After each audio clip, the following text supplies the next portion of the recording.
Welcome, everybody, to the Jim Master Show live entertainment, lifestyle, celebrity talk show series. How's everybody doing? It's so good to see all of your smiley faces. I hope they're smiling. If you're having a rough day, well, stick with us. We'll get some smiles on your faces. Yeah, I see some of you. There's a smile starting. Good stuff. I know you're excited that we're here. Man, or I should say, baby, it's cold outside. Yes, we are here in the Northeastern United States. Power's on, heat's on. It's nice and warm and toasty here in JMS Loverty Hall. But outside, ooh, it's like the Arctic Circle. It's only going to be short-lived. It's today, tonight, and then into tomorrow morning. But of course, I have to be up early in a TV studio for a TV shoot with a guest that flew in from the Midwest for an interview for a news program I host in New York.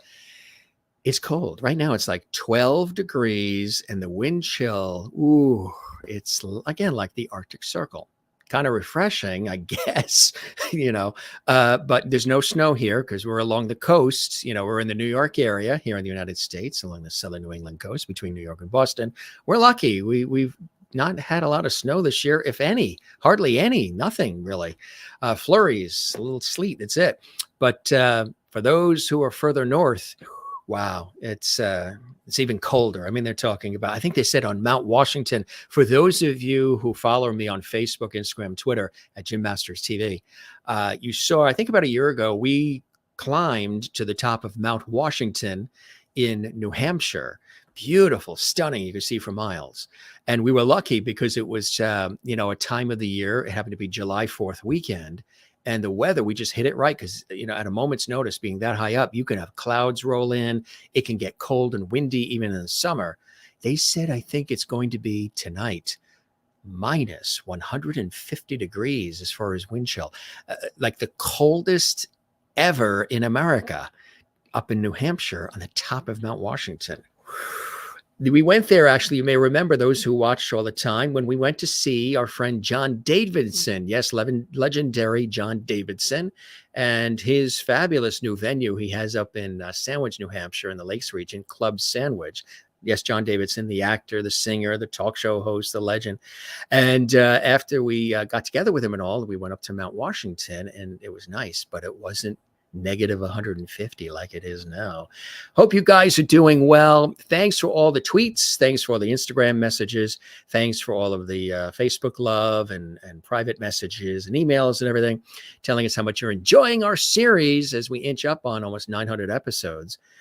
Really incredible. And our shows are here to entertain, inform, and educate, and just have a really good time with our famous JMS Loverty, as we call it, Light, Love, and Levity put together. JMS Loverty. If you guys would like to comment while the show is on, you can do that. We are on, and our JMS Loverty chat room is open and available for those who subscribe to our YouTube channel. Doesn't cost anything to do that. You just hit subscribe, the button that's right there on the YouTube channel. Click the notification bell so you never miss any of our episodes. You'll be alerted.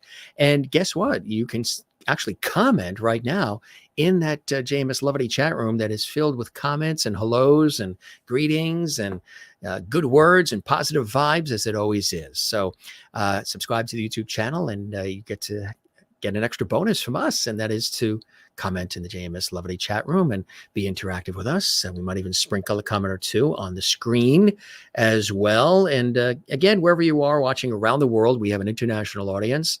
So we welcome everybody in the United States, Canada, Mexico, South America, as well as Europe, Asia, Africa, Australia, New Zealand, wherever you're watching, no matter what time of day it is. Thanks for joining us and making us a part of your day. It really means a lot to us. And we welcome every single one of you. And for our regular fans, well, that's the Loverty Squad. It's good to see you guys too. I know you've been excited to have our show here. We took a couple of days off to do some electrical upgrades and some upgrading. And plus I had a lot of television work that I had to get done, shoots and shows and all the usual stuff. But so good to see you. And we are kicking things off with an amazing guest who's coming to us from Los Angeles. She's originally from New York. She lived in Mexico. She makes her home in Los Angeles, California. She's an extraordinary creative artist on many different levels. She's a renowned photographer, and she's an author of a really cool book. Have you ever wondered, you have your favorite celebrities, of course, in the worlds of television and stage and music and more, right? Have you ever wondered what their pets look like, what pets they even have, some of the stars? Well, who knows? Our very special guest, Johanna Siegmann. She sure does. She's got this incredible, fun book called In Good Company. She's an author and, again, renowned photographer. And this is a pride and joy for her. She's been working on this for a long time. And, this coincides beautifully with what's coming up on February 20th, again, at the time of this show. We are in February. That is Love Your Pet Day. That's coming up here in the United States, National Love Your Pet Day, February 20th. So Johanna put together this fantastic book, and it's going to be released, again, at the time of this show coming.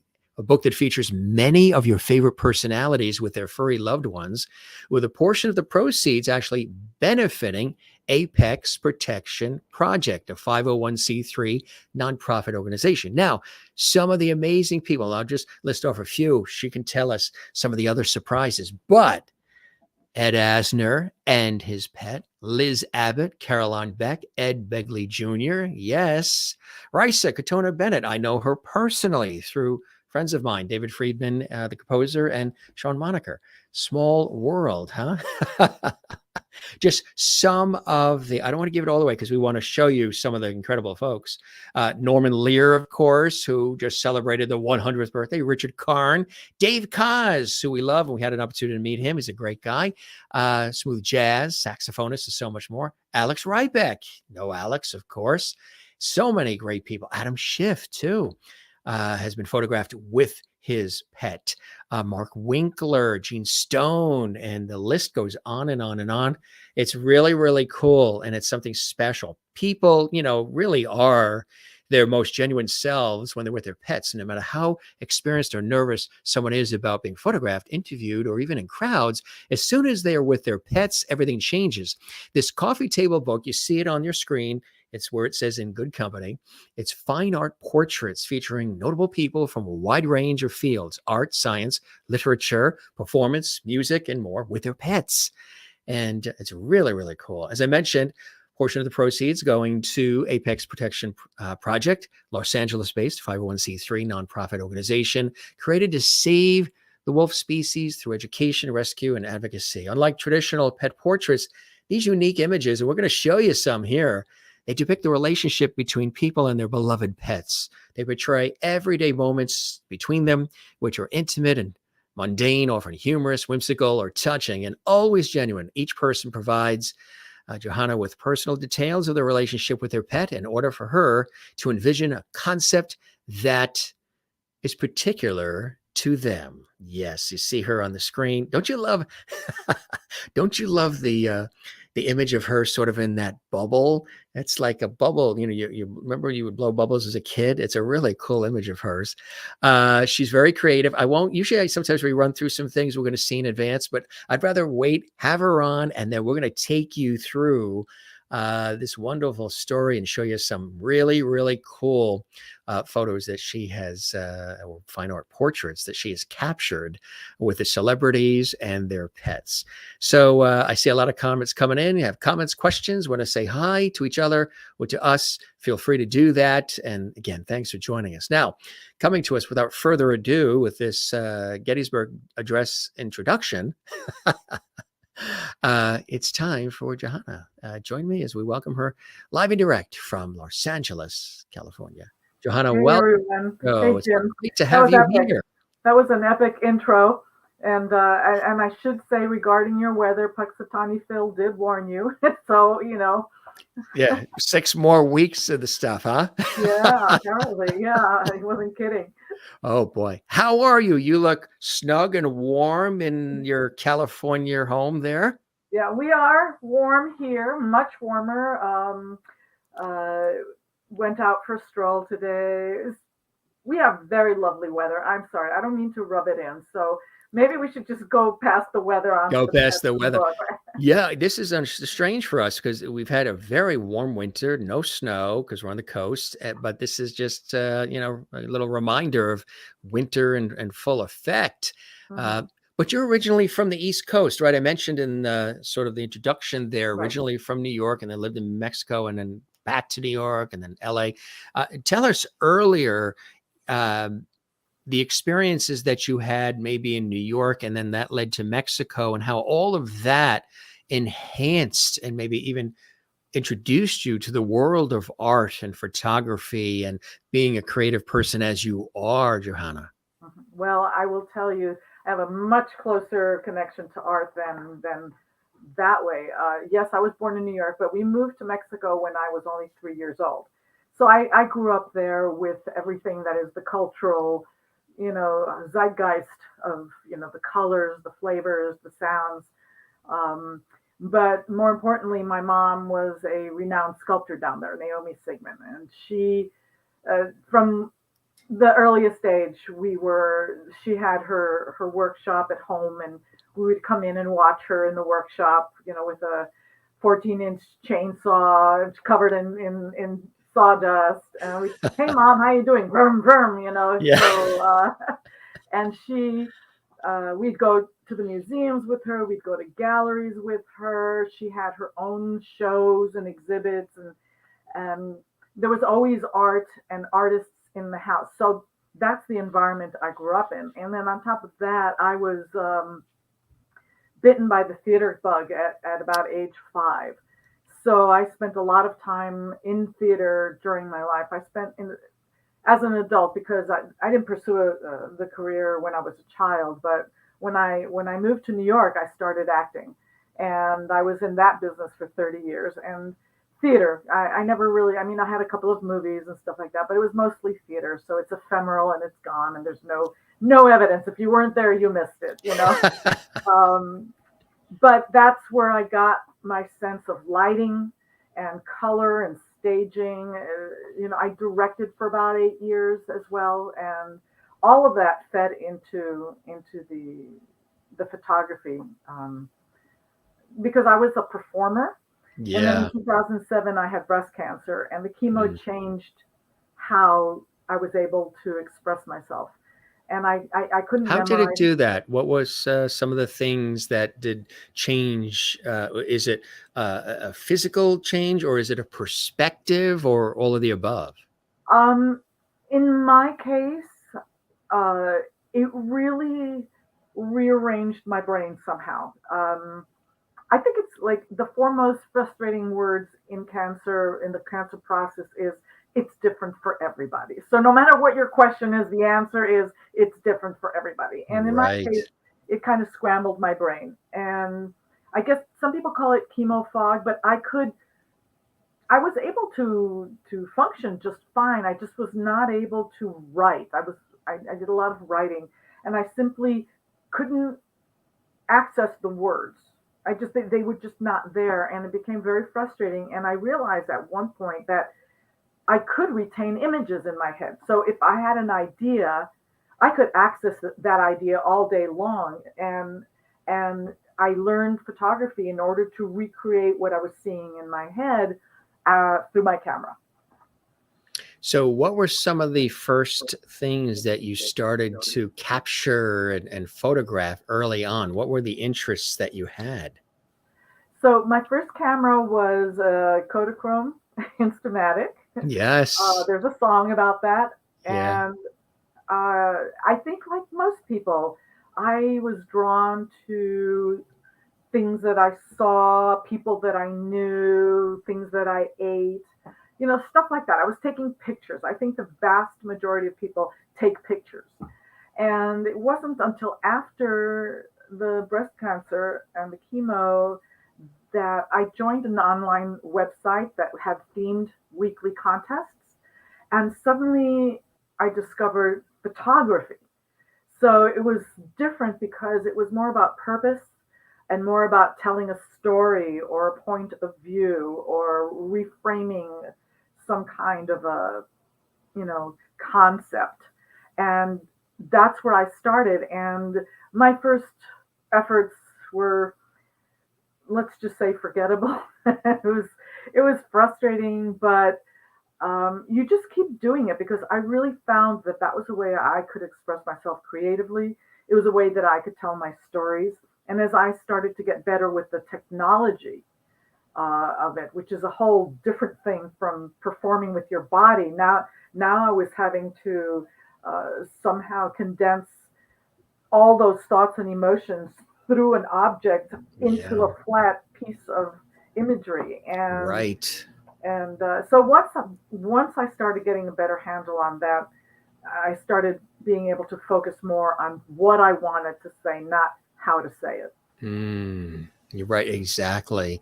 So did you find yourself taking pictures like all the time? Were you constantly, was the camera always with you Always, like a child always. in a way? Yeah. um, as I went, because the other thing is that the field of photography is so vast. I mean, you've got everything from astrophotography to scanning electron microscope photography. You've got, street photography and pet photography, macro photography. It's just endless amounts of it. So finding your niche and finding the thing that resonates the most with you is probably the most, you really have to explore everything. You try everything. And some of it's fun, but it's like, this is too technical for me. I can't relate. And I found that I work best with people. So my forte, or the area that I feel strongest in, is portraiture, working with people. And I seem to specialize and work the best with people who are uncomfortable in front of the camera. People who are nervous, don't like to have their picture taken. People like me who don't like to be in front of the camera. Those are the people that I work the best with. This is very special for you to be doing this, right? Yeah, Exactly. It's not something that you just do all day, like maybe I do, but, yeah. but Which is funny when you consider that I wanted to be an actor for all those years, and I, yes. I think the aging process was the vanity got in the way there. Is there still a hankering for that a little bit here and there, maybe? I will honestly say there is. There Hmm. are. I mean, I occasionally I still have a lot of people in the biz, Yeah. and a lot of them Oh, they you're still have. definitely, once you say in the biz, then you are, Yeah, the you're it. biz. Yeah. You're it.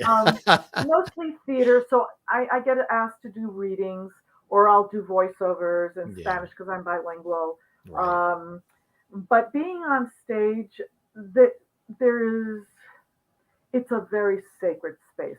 The theater stage is really unique.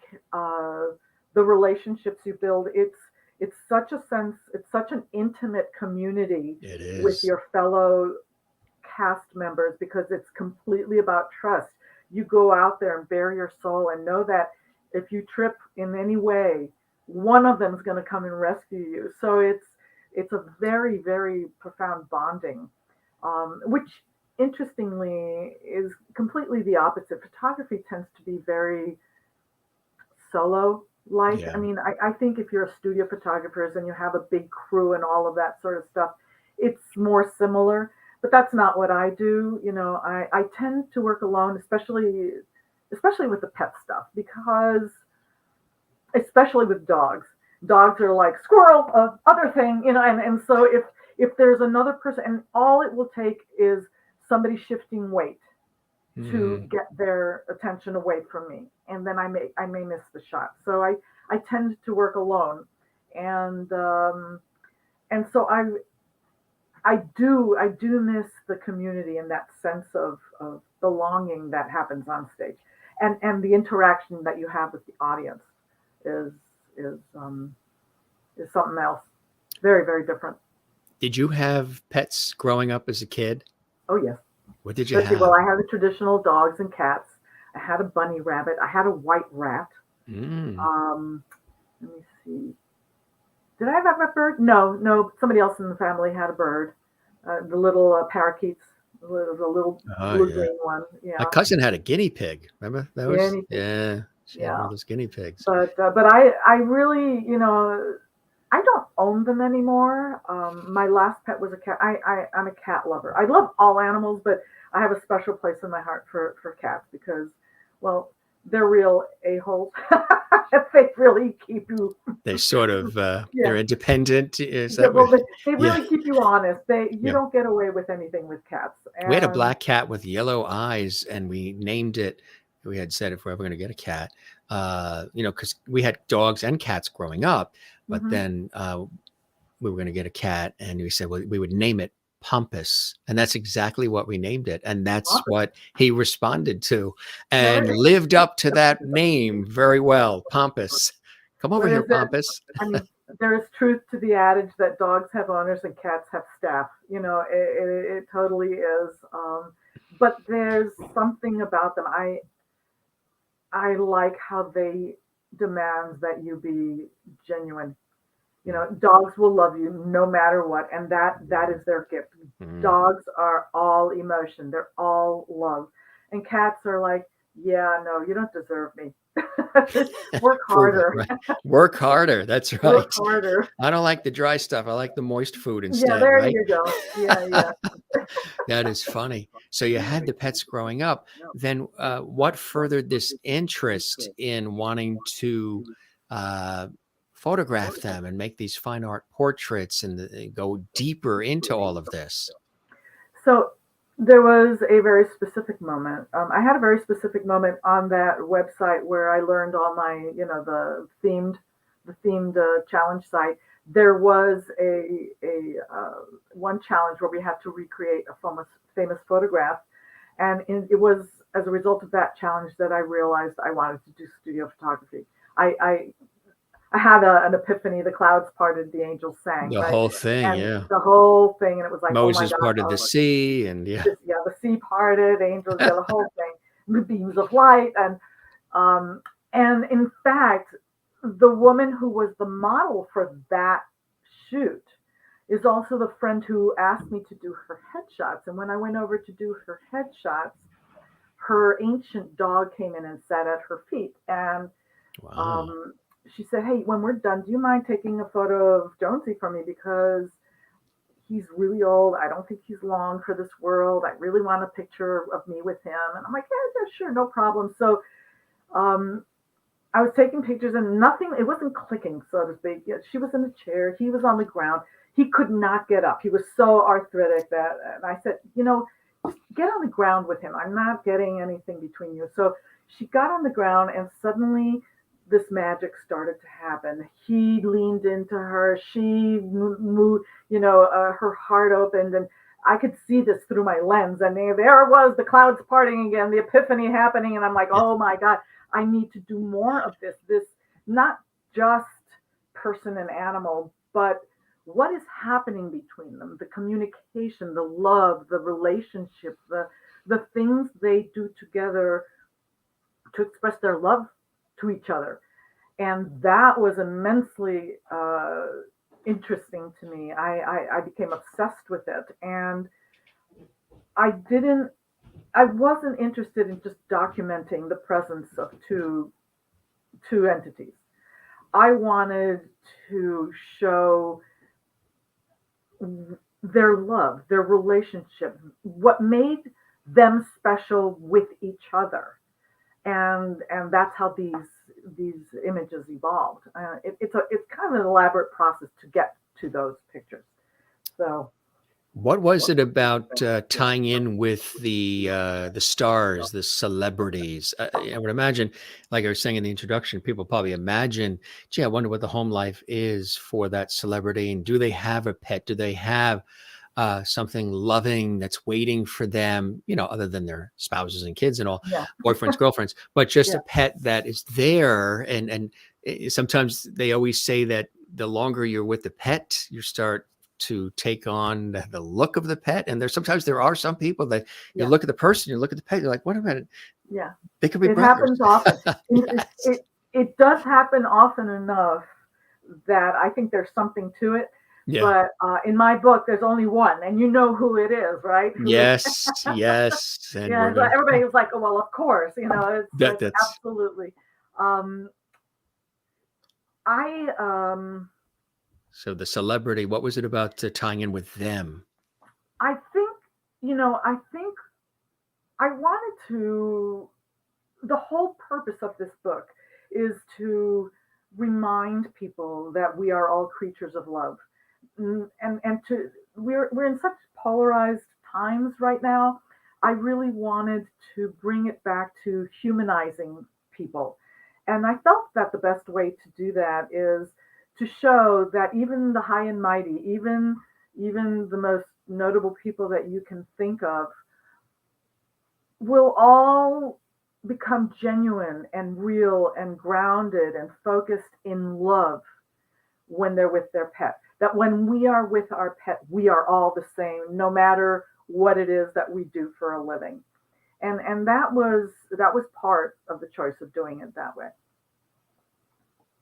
I like that. Yeah, you figure a lot of people assume there is the glamour and the limos and the red carpets and all the rest all the time, but a lot of times with all of that comes with the territory, you need that balance, Mm-hmm. and having that loving pet provides that sort of sense of balance, but also foundation and stability and comfort. And especially, during what we've gone through the last couple of years, where I Yeah. keep saying, I hope we come back to more of a kinder, empathetic place, collaborative, creative, and realize that the earth really prefers to spin on its axis if we are more connected and we take time for one another and listen, and we might not all agree on everything, but we can at Mm-hmm. least take elements of different thoughts and bring it all together.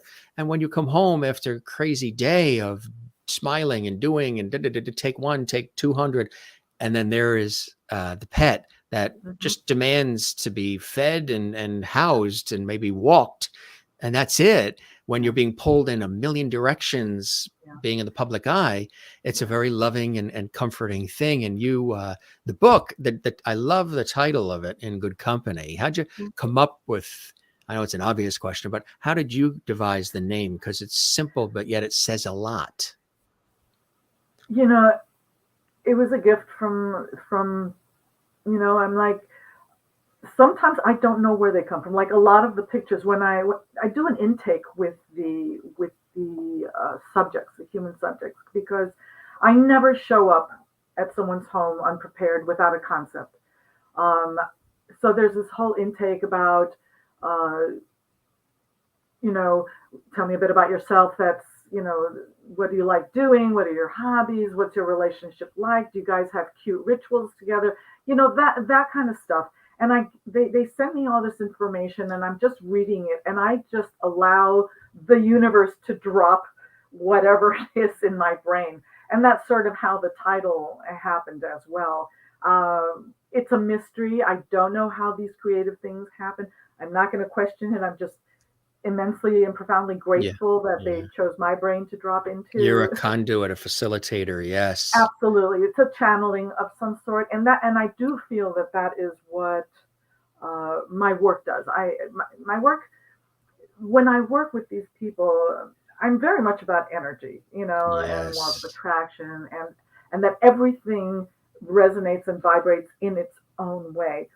And when I make these concepts, I am trying to elicit ideas using behaviors and rituals and behavior, items that the pet already does in their life. I don't want this to be something different that they have to learn. I want to capture something that they do on a regular basis with each other. These really day to day common things that are actually special between them. And so part of that, when I arrive, and I warn my notable subjects that when I arrive, my attention is going to be on your pet first because it's really important for me to establish a connection. I want your pet to feel that they can be their genuine self with me too. Otherwise, I'll get a nervous pet, or people ask me, so what happens if you get a nervous pet? And it happens so rarely because I go through all of this preparation so that they feel like, oh yeah, you're here, great, come on, let's play. And um, there are some shoots that are more challenging than others because of the concept or the type of animal or the location or whatever.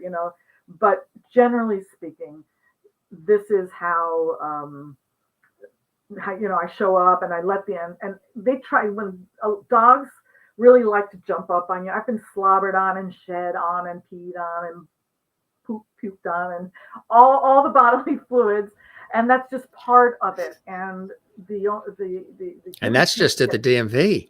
Yeah. And a lot of times they'll say, "Oh my God, I'm sorry." I was like, no. This is part of it. They need to be. Don't punish them. I don't want them to associate fear or any kind of obedience restriction associated with me. I want them to feel like I'm the fun aunt. Right. Exactly. I love that. That's a great idea. What are some of the things, and we're going to start to show some of the incredible images that you've generously shared with us here on the show. What are some of the things that you've taken away from the experience? Some of the things that you've experienced. You get a chance to bond with the animal, but also probably also seeing maybe the celebrity, the star, the individual, whoever it is, whether they're a major star just coming up the ranks or they're just an everyday person. You get to see them with the veil off. You get to see them for who they are. And maybe there's even a different perspective you have on that person other than just the image presented on the screen, on the stage, in the theater, on television, whatever it may be, in the studio. I'm sure a lot of that has happened for you in a terrific way, huh? I said it before. I feel immensely privileged and really profound gratitude for the amount of time and vulnerability that my human subjects share with me. And you're absolutely right, because the level of trust that someone of the level of people that I was photographing for this book, everybody's out with their hand out, wanting something from them. So here I am showing up with a camera to their home and asking them to do something that makes them really vulnerable, because we can't help it when we mirror the presence of our pet. If a dog walks up to me that I've never met and I'm talking to you, and all of a sudden it's like, oh, you go into this baby talk thing, because animals just they connect straight with your heart. And that is what I'm trying to show in all of these photographs, that is the commonality. If we can all learn to communicate through our heart and from our heart, the way that we do when we are with our animals, we would not be where we are today. It would be a completely different world. And that's sort of what I'm attempting to do. Mm-hmm. Show people that even the luckiest, most busiest people in the world will take down their facade, will just, be their true self, their authentic self when they're in the presence of their pet. So there's a deeper message than just the beautiful, portraits. There's a feeling you want, a takeaway. You want people to be left with something more than just looking. Oh, there's that person and their pet. Oh, you're on an unscripted mission in life, right. aren't you? Yeah. Right. That's a beautiful thing. Was that planned, or is that what developed as a result of doing this project? When I had that epiphany of with my friend, that was the message that I wanted my work to portray. To have people, and a lot of the images have a lot of humor in them. So these are not, there's a lot of humor in there. There's a lot of whimsical. Some of them are fantasy. It all depends on the relationship between the person and the pet. So this is why they can never be the same, because the relationship between a person and a pet, there are no two the same. The only thing that is the same is that everybody loves their pet more than anybody else loves anybody else's pet. That's the common thread. But some people have a very contemplative relationship with their pet. Others have a very active. They travel. They go up and down mountains. They take them everywhere. Um, Yeah. so it really even if the most common toy for dogs is a ball, so half the dogs in the book have balls, but no two people and pet play with the ball in the same way. So Right. it will always different. And Yeah. I think I got off track there. No, it's true. You were talking, you were talking about the deeper understanding and perspective of the celebrity through Mhm. doing the work and spending the time with them, seeing them interact with their pet.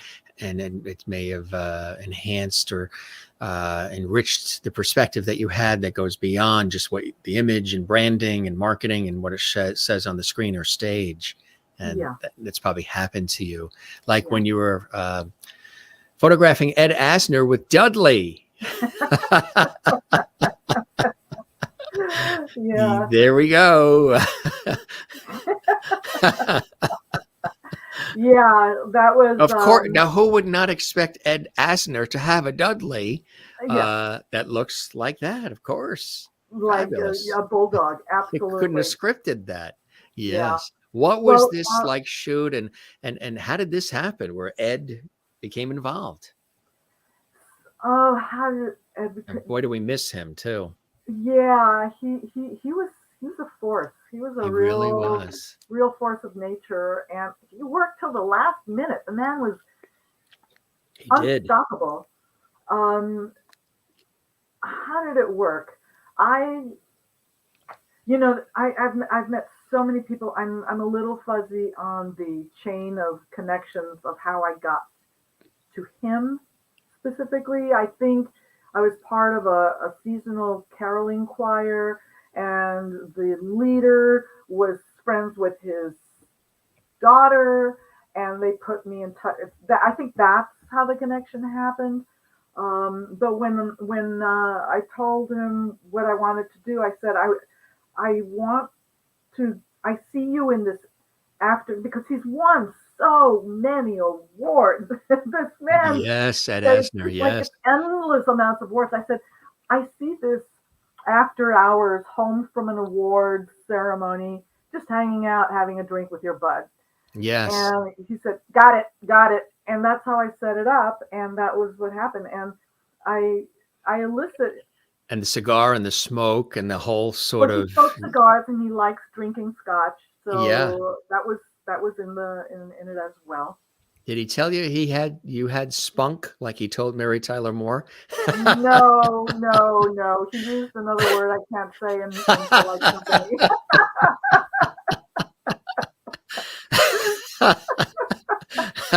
But of course.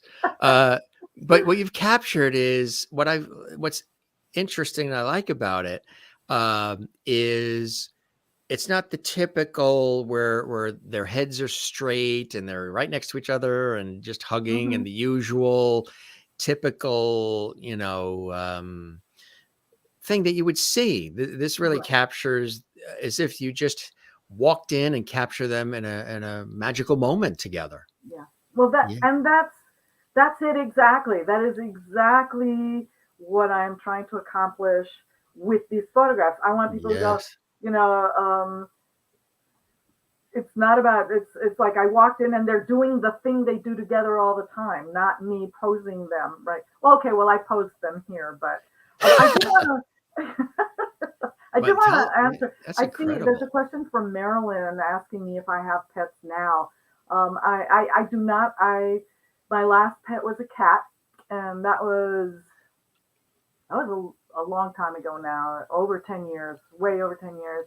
Um, and I had bonded so closely and so deeply with my cat. When he died, I honestly thought I was going to die from the grief. I couldn't eat or sleep. I couldn't stop crying for months.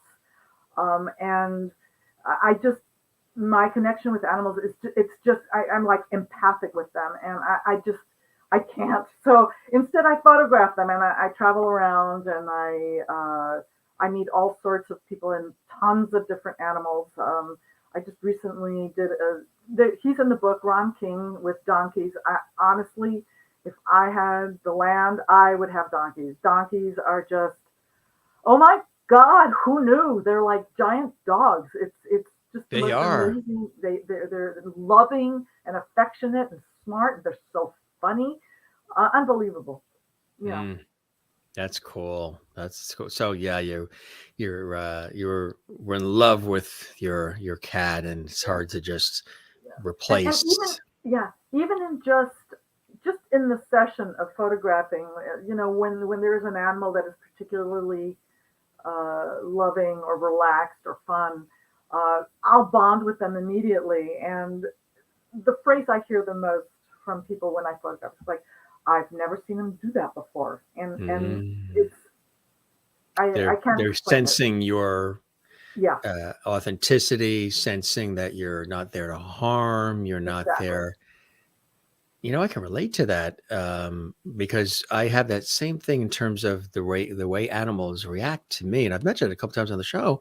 I think Hmm. it's a beautiful thing. I've gone many places where a dog might be growling at the group I'm with, Hmm. friends or what have you, but then the dog comes up to me, and I've never met the dog before, and it's jumping on my lap and licking my face, and everybody's like, "What did you do?" I said, "Just walked in the room like everybody else did." Have had that happen with birds and dogs, Yeah, cats, yeah, horses. yeah. Horses coming up, and just there's an unspoken, and even babies in a carriage, like in the supermarket line, screaming and yelling, and Hmm. I'm doing a little peekaboo with the baby behind the mom. The mom doesn't understand why the baby just went from screaming to smiling, and it's Yeah. like it's an unspoken thing. I think they sense that you are empathetic and kind, and you're not there to threaten or upset the cart, or attack their owner. You're there to Well, celebrate, which I think is like beautiful. the They feeling sense that that. people have, yeah, the feeling that people have with their pets, where their energy is focused through their heart at their pets. That is um, that is elicited in me, even though it's not my pet. So Yeah, they recognize that they sense energy it. and are drawn to it. So even though I'm not their parent, they're human. They do recognize that energy in another human. And I mean, I had at the donkey rescue where I photographed Ron King. Um, One of the donkeys walked up to me and put his head up against me, and Ron said, "That's the first time he's ever approached a human," because he Wow. rescues abused donkeys. I did a shoot with a cat that hid whenever the doorbell rang, Yeah. and the owner said, "I don't know if I said, well, that's going to make it pretty impossible to get a shot." But I said, "Okay, I'll come over and see what happens with the cat." And the door opened and the cat starts rubbing against my. He says, "I don't know whose cat this is. This is not my cat." So I hear it all the time. I've never Yeah. seen him behave like this, Yeah. and I guess it's just, it's fortunate that the thing that I love to do is also the thing that I happen to be pretty good at. So, yay Isn't me. that the best? That's the sweet spot when you find that, Yeah, the do what yeah, you yeah, love what you do. yeah. Absolutely, on many different levels. Let's see, we were showing this one here, and you were talking about this a little bit. Patricia De Leon and Gunner. Tell us about this one. So, so we did two photos. There are two photos of her in the book. This one cracks me up because Yeah. uh, the first one, it was Gunner's birthday. Ah, And she had said she made him a birthday cake, and I said, "Oh, can you make me a birthday cake for the 6 foot?" So she made a birthday cake, which was, I don't know, dog food rolled up in a ball or whatever. And yeah. I could barely get the picture, and he was like so excited to eat it. And then we started talking, and she was telling me about this new makeup line that she was making. And I said, "Well, let's do something with the makeup line." Because she says, "He does everything with me. He's by my side all the time. What I do, he does." And so then I got this Yeah. idea of doing this, and it just, uh, the dog was just he just was the most patient thing ever. I tell you, huh? Yeah, he Isn't was it so pretty. incredible? Really? Yeah, it's a great shot, and like you see how the dog, the animal gets in on the act with Yeah, their owner, which is fantastic. Of course, somebody we had as a guest on our show, who's of course a legend, the extraordinary Dee Wallace. Oh And yeah. Dee Wallace wrote the foreword for the book, right? Yes, she did. Yes. She wrote, this was with Freedom. This is one of the many ball shots in the book. And she said, I have this entire box of toys for Freedom, but all she wants to do is play with the ball. Yeah. So, Yeah. there it is. That's it. Yeah, she reached in and brought out the ball and put it down, and there we are. So Isn't that fantastic? yeah. That's great. So, like I was saying, Dee Wallace wrote the foreword for the book, and how cool is that, huh? Mm-hmm. Yeah. Yeah, she really got it. She really understood this mission that I'm on. She's into right consciousness and mindfulness, and she's on a path and journey energy, herself. Very much about energy. Yes. And we choose how to channel that energy. We choose where to place our attention. So if our attention is on our sadness and on our obstacles and our challenges, well, that's what our life is going to be filled with, because that's where our attention is. And if we focus our attention on love and on our relationships that are positive and uplifting and things that make us happy, then that's what our life is going to be filled with. And that's just the law of attraction, which we had briefly talked about in the green room. Yes, that's behind the scenes when you were having the champagne, the truffles, and the lobster. Thanks for the caviar, by the way. Yeah, is it delicious? Only the best on JMS.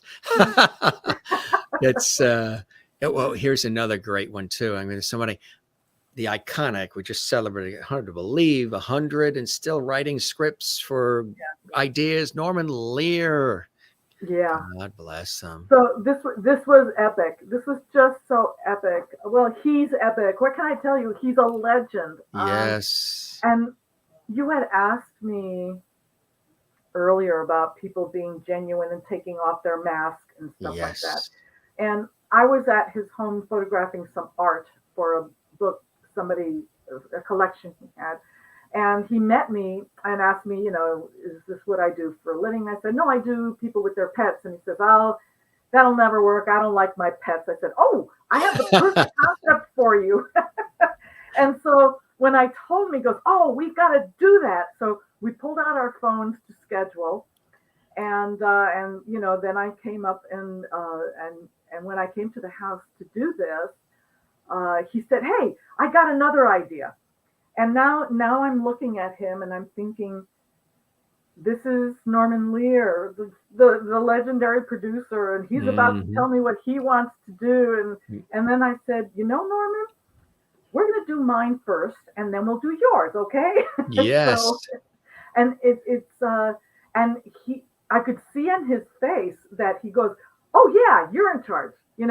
So because we were dealing with the pet situation, even then, he recognized that we were coming from a different place, that this was about the relationship with them. And he was so grateful. He had his assistant send me a thank you note. Then he sent me a thank you note. Then he had his assistant call me. Then he called me. Then he asked for the print. So the print is actually sitting, it's on the wall outside his home office. It resonated so deep. And that's the important thing. That's what I wanted to say, that these pictures. This is incredible. The way they're just lifted up, looking for him through the glass. They see him, they recognize him. And so you had to be very still and quiet to not distract them from doing that, right? Yeah. The animals. And that's why I work alone, because if I've made any noise, they'd be looking at me. Then they'd be looking at you, right? Yeah. So what I was going to say is I really feel like the important thing here is when the pet owner looks at the picture and goes, oh my God, this is perfect. This is us. That's a successful picture for me. And so I do capture that essence and I turn it into, I give it an artistic flair. So, through my processing and my color and location choices and all of that sort of thing. But the most important thing is that every single person gets to approve their image when I'm done. I will never print or share an image that somebody says, this cannot go out there. I hate this picture. I can't share that kind of photo. So everybody so far, whenever I've shared the photo with them, has been like, oh, how did you do this? This is exactly right. I love this picture. And most people want prints of their photo. So in that sense, I know that I am successful in capturing the essence of their relationship and transforming that into an artistic representation. Isn't it incredible that you get a chance to do that? I love it. Yeah, on so many, the art doesn't stop just with the snap of the camera. There's so much more additionally that goes into it. Like when Richard Karn joined you and Lola. Lola. Wow, So, that's a yeah. great. So sometimes, so like I said, I always show up with a concept in mind, and rarely, but it does happen, the concept we had worked towards somehow doesn't gel. It's either the animal's not in, whatever reason, it just doesn't. This was the second concept. I saw this pool table, and I said, you play pool? He goes, oh yeah, I love it. I said, well, what about Lola? She loves the balls. So I said, okay. So now we had to do this. And one of the occasionally, do you have Gina Hecht's image with the rats? Let's see. We can scan through quick. Do we have Gina?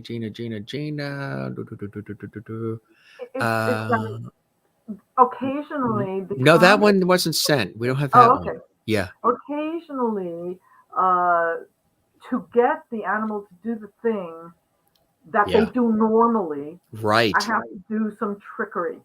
And it turns out that peanut butter is a very, very popular treat to get them to pay attention in the right spot. So to get her to look. It works for me too.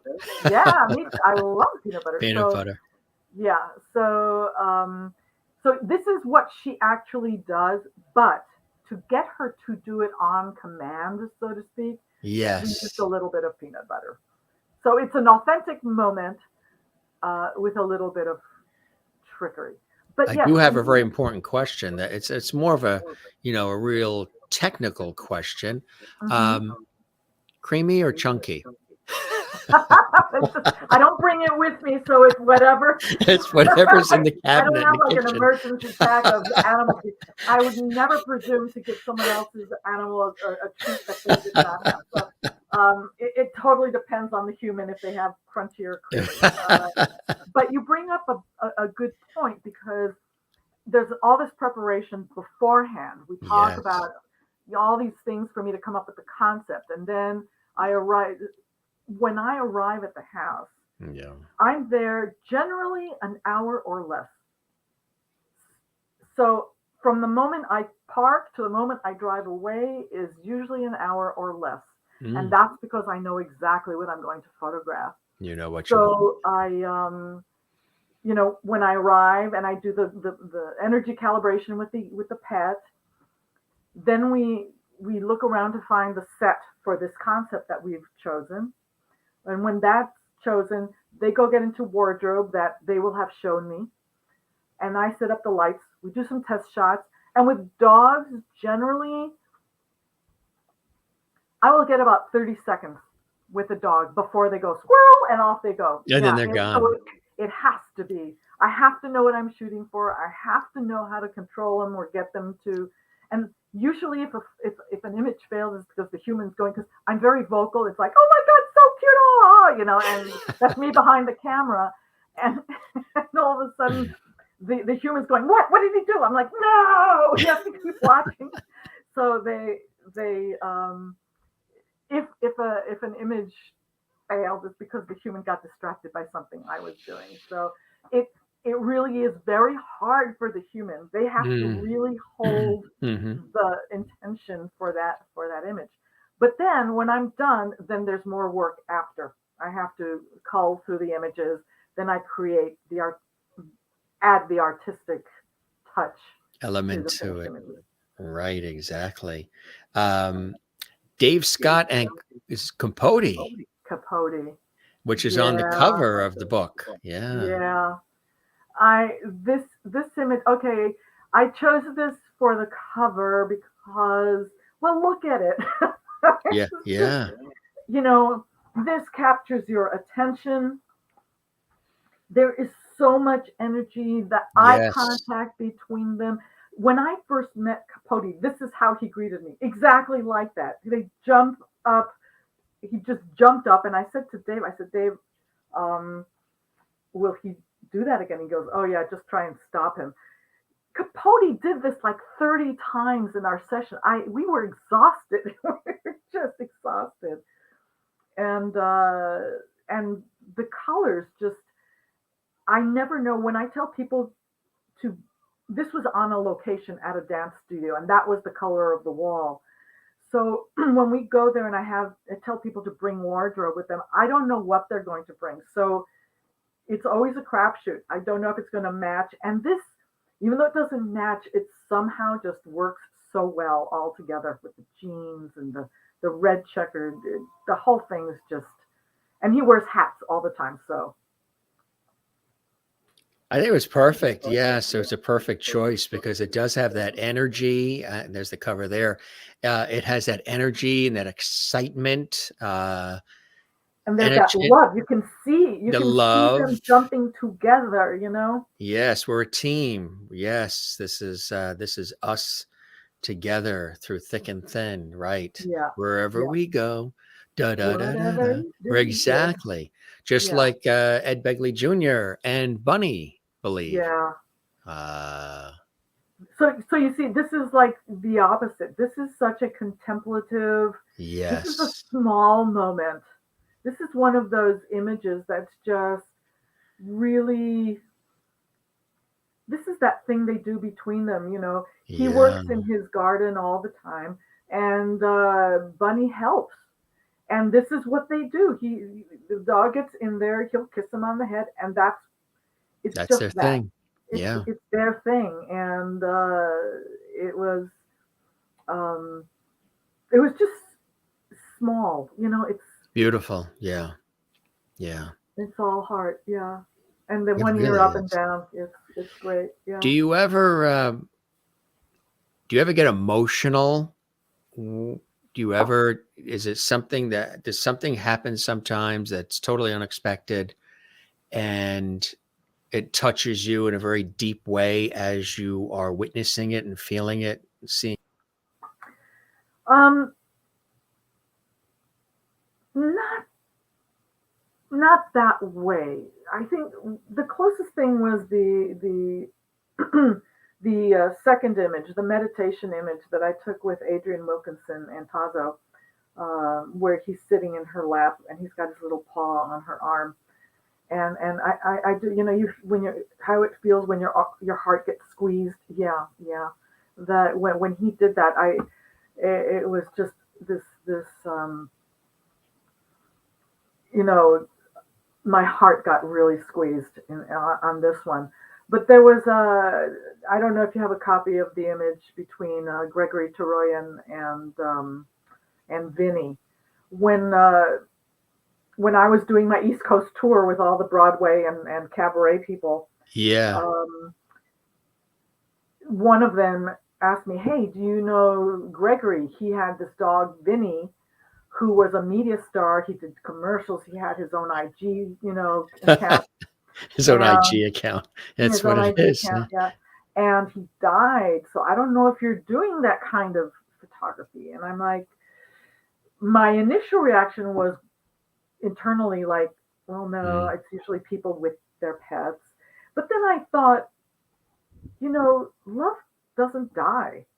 And just because our pet passes on, and the love remains. And I said, you know, I don't want to have more of these, but I want to do one of these because I think it's really important to show that love remains. And that was a very, very, very different shoot from anything I've ever done. For one, it was in his studio, his music studio, which of course he'd sort of converted into a Vinny shrine, and there were Vinny pictures everywhere, and his piano was there, but there was no pet. And he had asked me if he could have a couple of his friends there. And normally, like I said, I only shoot with me and the pet in person because of distraction purposes. But because there was no pet to distract, I'm like, yeah, sure. So the shoot really became more of a memorial service to Vinny. And it was extremely moving. And Yeah. I think it was extremely unique for all of those reasons, including my experience of the shoot. Um, and I love the resulting image. I don't know if you have it. I don't think so. We don't. Yeah, that one we don't have. Yeah, Yeah, but but you can get it in the book, you can everybody. get it in the book. Yeah, but so he the when we talked about it, I knew exactly. So here's the thing: when I get these images, like I said way in the beginning, when I was trying to find a different way of expressing myself, if I can get an image in my head, I can recreate it almost identically in a photograph, and that's what happened with Gregory and Vinny. It looks if you could have taken a picture of the picture in my head, that's what it would have looked at like. Which is quite amazing to be able to capture something like that. You know what I mean? And to be able to share it Mm-hmm. in the real form that you do, which I think is quite amazing. Again, that image you can find in the book, gang. We do have. This is a great one too. Ah, tell us who we have here. Oh, Emma was so confused. So it's Yes. ex-Congresswoman Jackie Spear, and we were talking about uh, the rituals and stuff like that. She said, "Well, when I get ready for bed every night, she goes and sits on my pillow." And Mhm. I said, "Oh, okay, well, that's what we're going to do." And of course, it's the middle of the day, and Emma's like, Yeah. "Well, why are you getting ready for bed? I don't Right. understand." Right.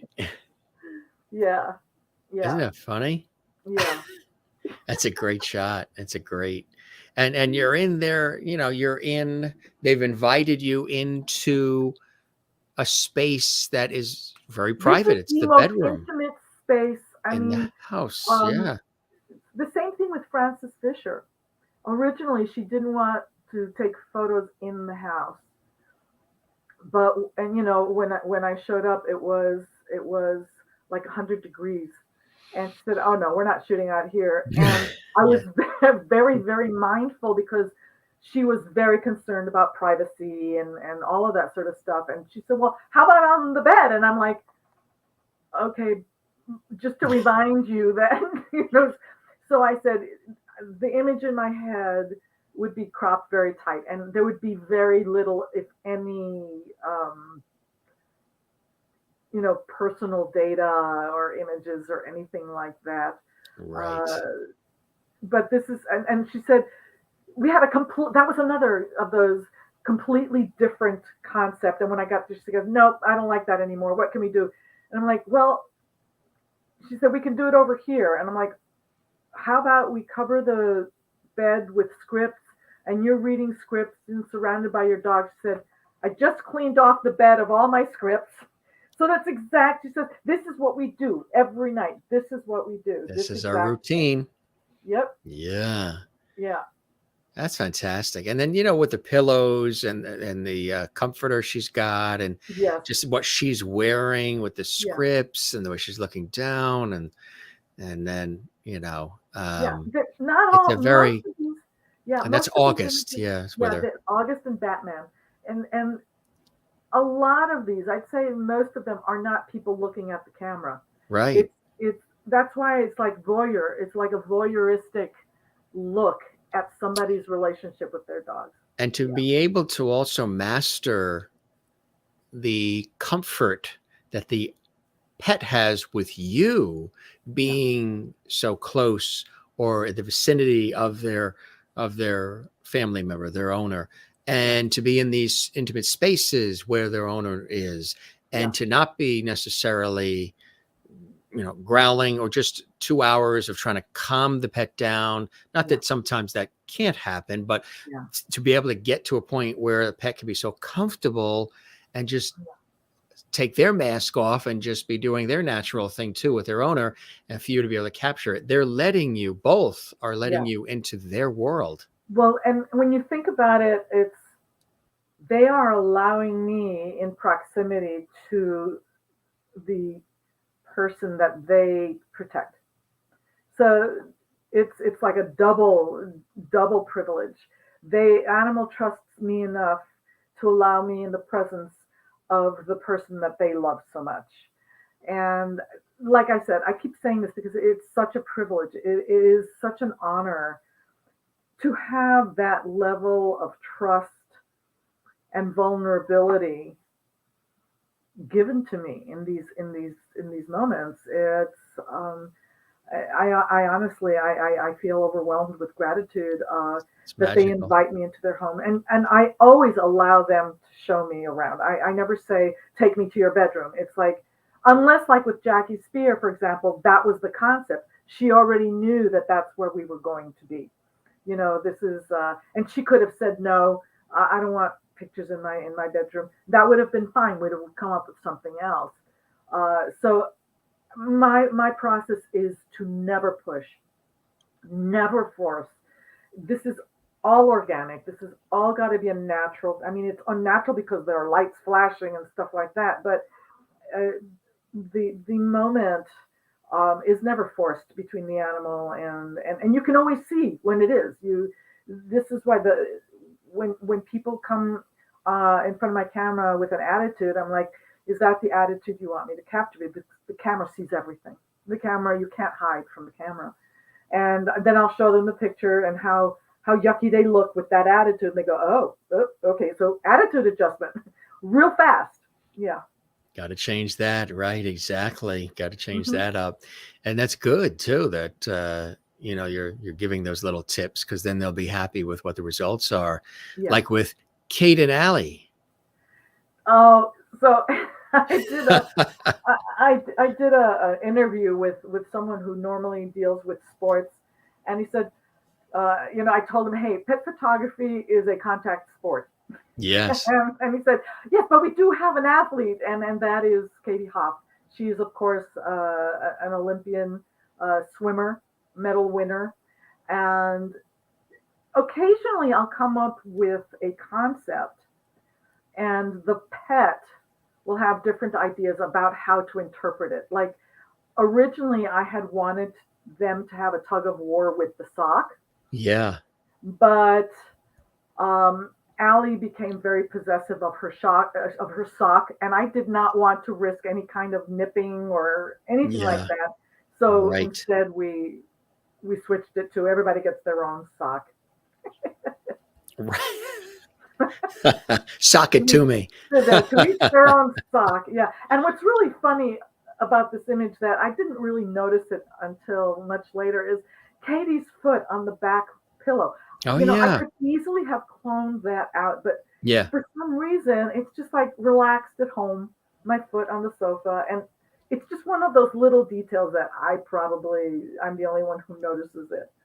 And it adds to the physicality of it, Yeah. because she is an Olympian. You know what I mean? It sort Yep. of just confirms, or just enhances that Yeah. in a certain way. It's a great shot. It really is fantastic.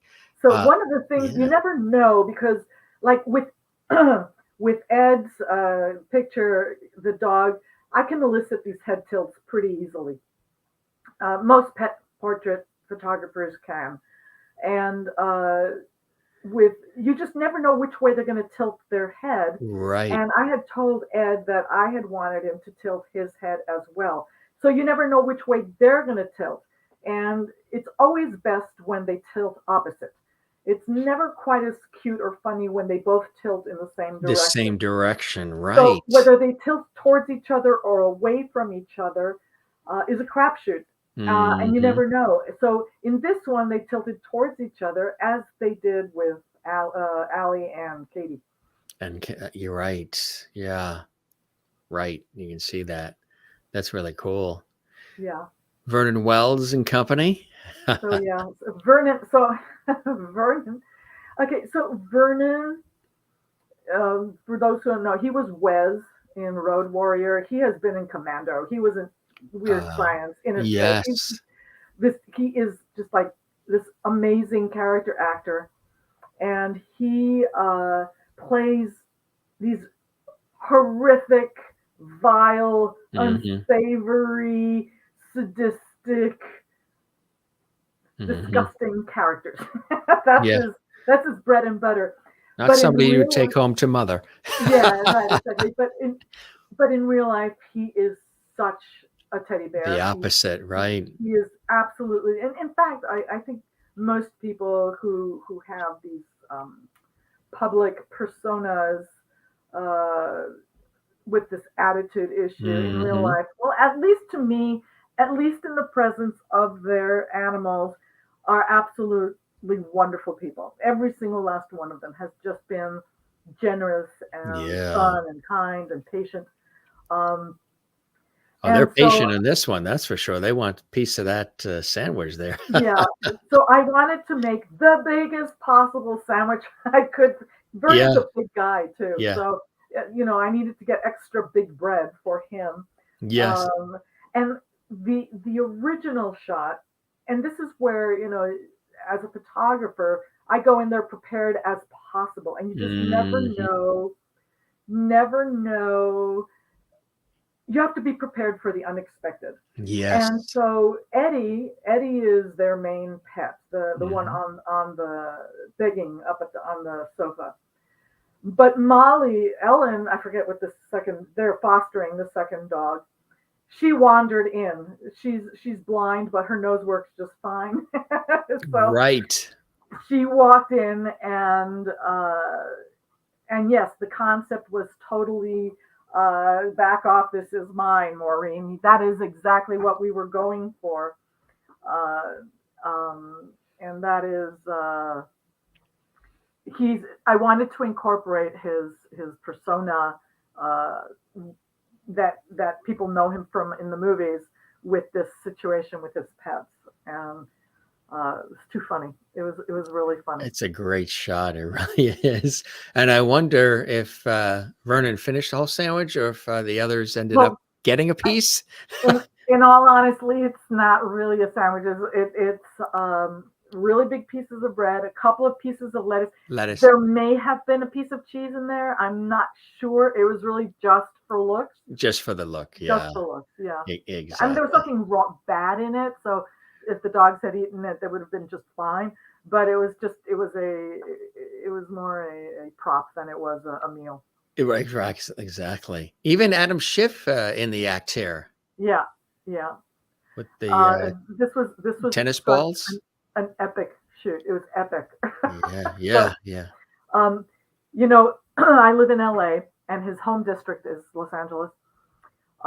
But his dog and his family are in DC. So I had to Right. fly to DC, and I arrived at his house about an hour and a half before he flew in from LA. So we both flew to LA to get there, and we here's another one who said, "Oh, she loves her tennis balls," Mm-hmm. and I came up with this concept, and he approved. So I had a bag of 50 tennis balls sent to his house in DC. And they're everywhere. I don't know if you can really tell in the picture, but Yeah. they're on the shelf behind him and on Yes. the lamp in the fireplace. They're on the chair behind him, on his foot. They're everywhere. Everywhere. And Yeah. and Mia, the dog, very much like my friend's dog, very old, very arthritic, who walked in the room and saw all these balls and lost her mind. But she was very clumsy, so she walked around kicking these balls everywhere. So it was a very labor intensive shoot. Yeah. We had to keep repositioning all the balls, and uh, sadly, she crossed the Rainbow Bridge a few months after Mm. we took this image. But he also just he sent me several emails saying I just can't express enough how you touch. This is so representational of my life with me, and I do want to clarify that that was just a regular paper folder with no state secrets, no Right. classified documents, Right. Get that nothing on the like open. that. Right No, here. It's a JMS exclusive. You heard it here first on the Jim yeah, Masters show. That is just a prop, gang. Just a prop. Hold just all calls. yes, there's nothing in there. I think The mostly tennis blank balls are paper. real. He's real. The chair's real. The dog's real. Everything's But real. the Even the rest is the rest is not. He had the seals and we stuck them on the outside, but yeah, there exactly are no classified documents in there. at all in there at all. Yeah, Maryland, no. Well, it depends. There might be a Maryland's meatloaf asking recipe if in I there, carry. I'm, but I'm sorry. there might be a meatloaf recipe in there or something, There but that's might about it. be, yes, yes, yeah, maybe a honeydew list as well. But Honeydew lists. Maryland is asking if I carry props with me. Um, rarely, unless I have an idea that uses a specific prop that I know they don't have. Like if they say, uh, I can't actually think of anything now.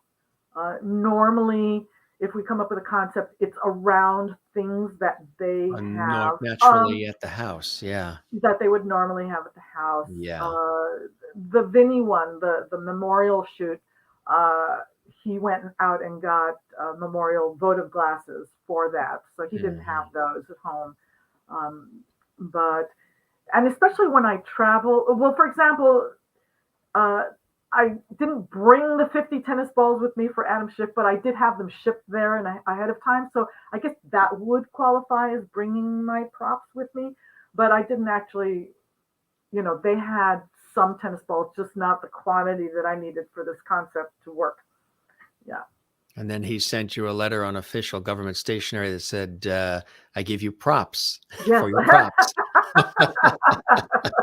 Then his wife looked at me and said, "What am I supposed to do with all of these balls?" So we A ended up donating them lot of somewhere. play catch. Yeah, well, but Oh, you 50 donated. balls, That's that's nice. an awful lot of tennis balls. That's a Yeah, lot. That's a it is a lot. that's a lot. But they were donated. That's nice. Yeah, yeah. And which is I try not to if I need a special wardrobe piece, which again is also rare. Because I'm trying to go. Adrian's the meditation one with the dog on that one. Yeah. I had asked her if she had a red dress, and she said no. So I brought that wardrobe with me. That was something from. I have a very extensive wardrobe. So that's what you wear at Ralph's supermarket, or Well, yes, yeah. This is how I do gardening. Yes. that's that is something. But so so wardrobe. If I have something specific in mind, like an image in mind, like that image, I will bring that sort of thing. But that's more the exception than it is the rule. Do you, when you're chatting with the celebrity, the person, whoever it is, Yeah.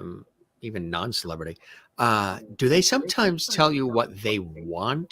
Like, oh, there's always this moment where our dog or our cat does this. I'd love it if you could capture them when they do this.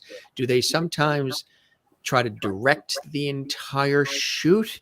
Because they're used to also being in that environment Well, sometimes. Maybe they're even a Norman director. Lear did that. Yes, like I told Or you. do you Yes. do they let you say, look, you do capture what you see? Or is it both? No. Normally, okay. So normally, and I don't know why it is. I guess when I approach somebody to invite them to participate in these portraits for the book, I always send my website, johannasigmann.com, for them to see my work. And I think that when the images are so different, the pet portraits are so different from what people normally think of when they say here pet portrait, that they are fascinated. This is my thinking. They're not saying this to me. My thought is that they see how different and how original what I come up with, that they don't want to pollute that. They want to see what I come up with first. And also all those things, they do this special thing, that all comes up in the intake from before the shoot. So if it's something that resonates with me and that I can get a mental picture of, I'll say, well, let's try and go for that. So in a sense, they do tell me what they're willing to share with me, and that if I can turn that into a photograph. So in a sense, they do direct it, but it's by my choice. Does that make sense? Yes. The only one who has ever told me what they wanted was Norman Lear, remember? And after we did my shoot, then we did his shoot, and he looked at them and he goes, no, you were right. Yours is much better. So then the other one is Mark Winkler. Winkler, but that was an afterthought. It was like after we had agreed on what the shoot was going to be, what the concept was going to be, and I stood up. He said, I forgot to tell you, when I do planking, he skips, the dog gets on top of me. And I said, oh, well, duh, we have to do that. So right. That was an error of omission, not so much, I want you to do this. Nobody has ever told me, I want you to do this. Nobody. No. I mentioned too, a portion of the profits going to support Apex Protection Project, Los Angeles-based 501c3 nonprofit organization created to save the wolf species through education, rescue, and advocacy. Tell us about that organization and why they're near and dear to your heart, and why you selected them to be the beneficiary of all of this. Like so many people, wolves have really been maligned with a lot of misinformation, and their importance in the ecological chain and the food chain and ecological systems is critical. And the most famous accounting of how important wolves are in nature is Yellowstone. They eradicated all the wolves out of Yellowstone, and the park began to die. The meadows were withering up. The herds were spreading everywhere, and we had weak and sick herd members. The dams were drying up. The streams were drying up because there was a preponderance of beavers who were damming up everything. So the park was dying. And when they reintroduced wolves, it was a miraculous transformation. Like within a year, the fields were blooming again, the streams were running. And so to me, it illustrates how if we address the right problem, even just addressing one simple problem can solve a big constellation of issues. Yeah. And with my book, I mean, I certainly don't want to put myself on the same level of importance as the wolf in nature, but this voice, this message, this what I am trying to impart is, with this one book, I hope to have ripple effects in that sense, that if we can remember to come back to love, to center ourselves around love, which we can experience through our pets or our friends' pets, or from looking at cute cat videos on the internet if you don't have your own pets. I think that is the path to repairing the human ecosystem, of how we can all learn to be more mindful and more respectful and more loving with each other.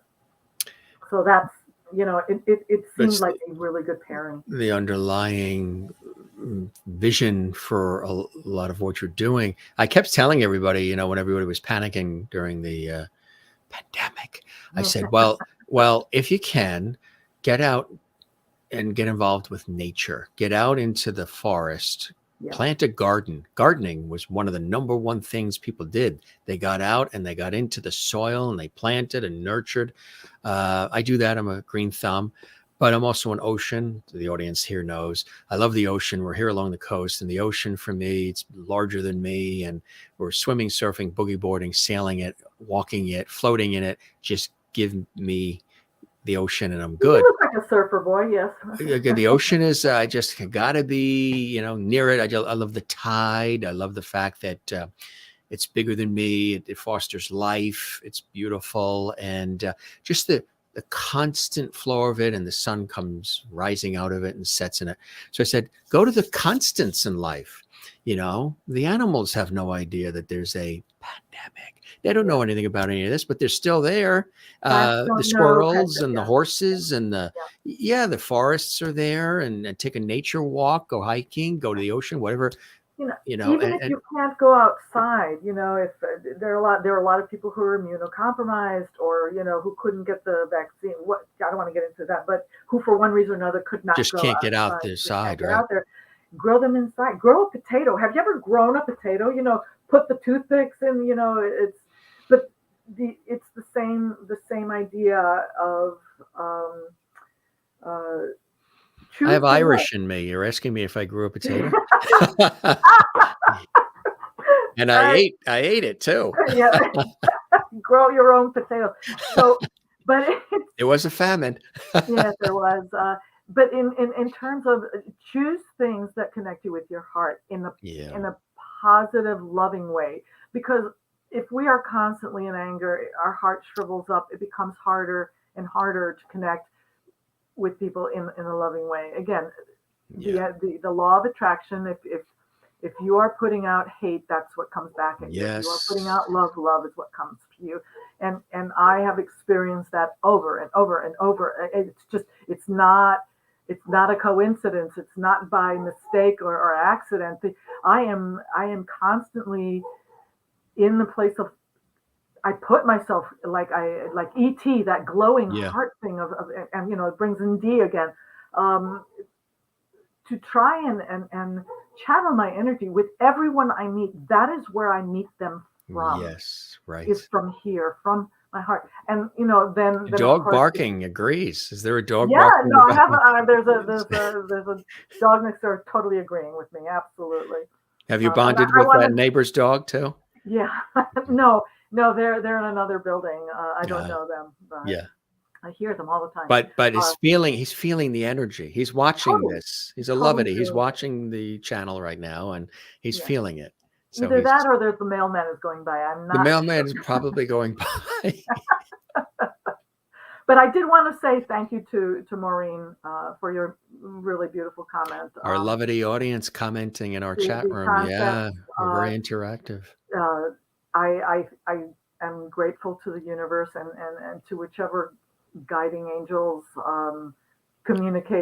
act as the conduit between me and those higher thoughts to be able to be open to receiving the information, and also the gift of being able to interpret them in pixels and eventually present them as a concept. So it's an entire process that I find really humbling and immense gratitude to. It's filling your cup, isn't it?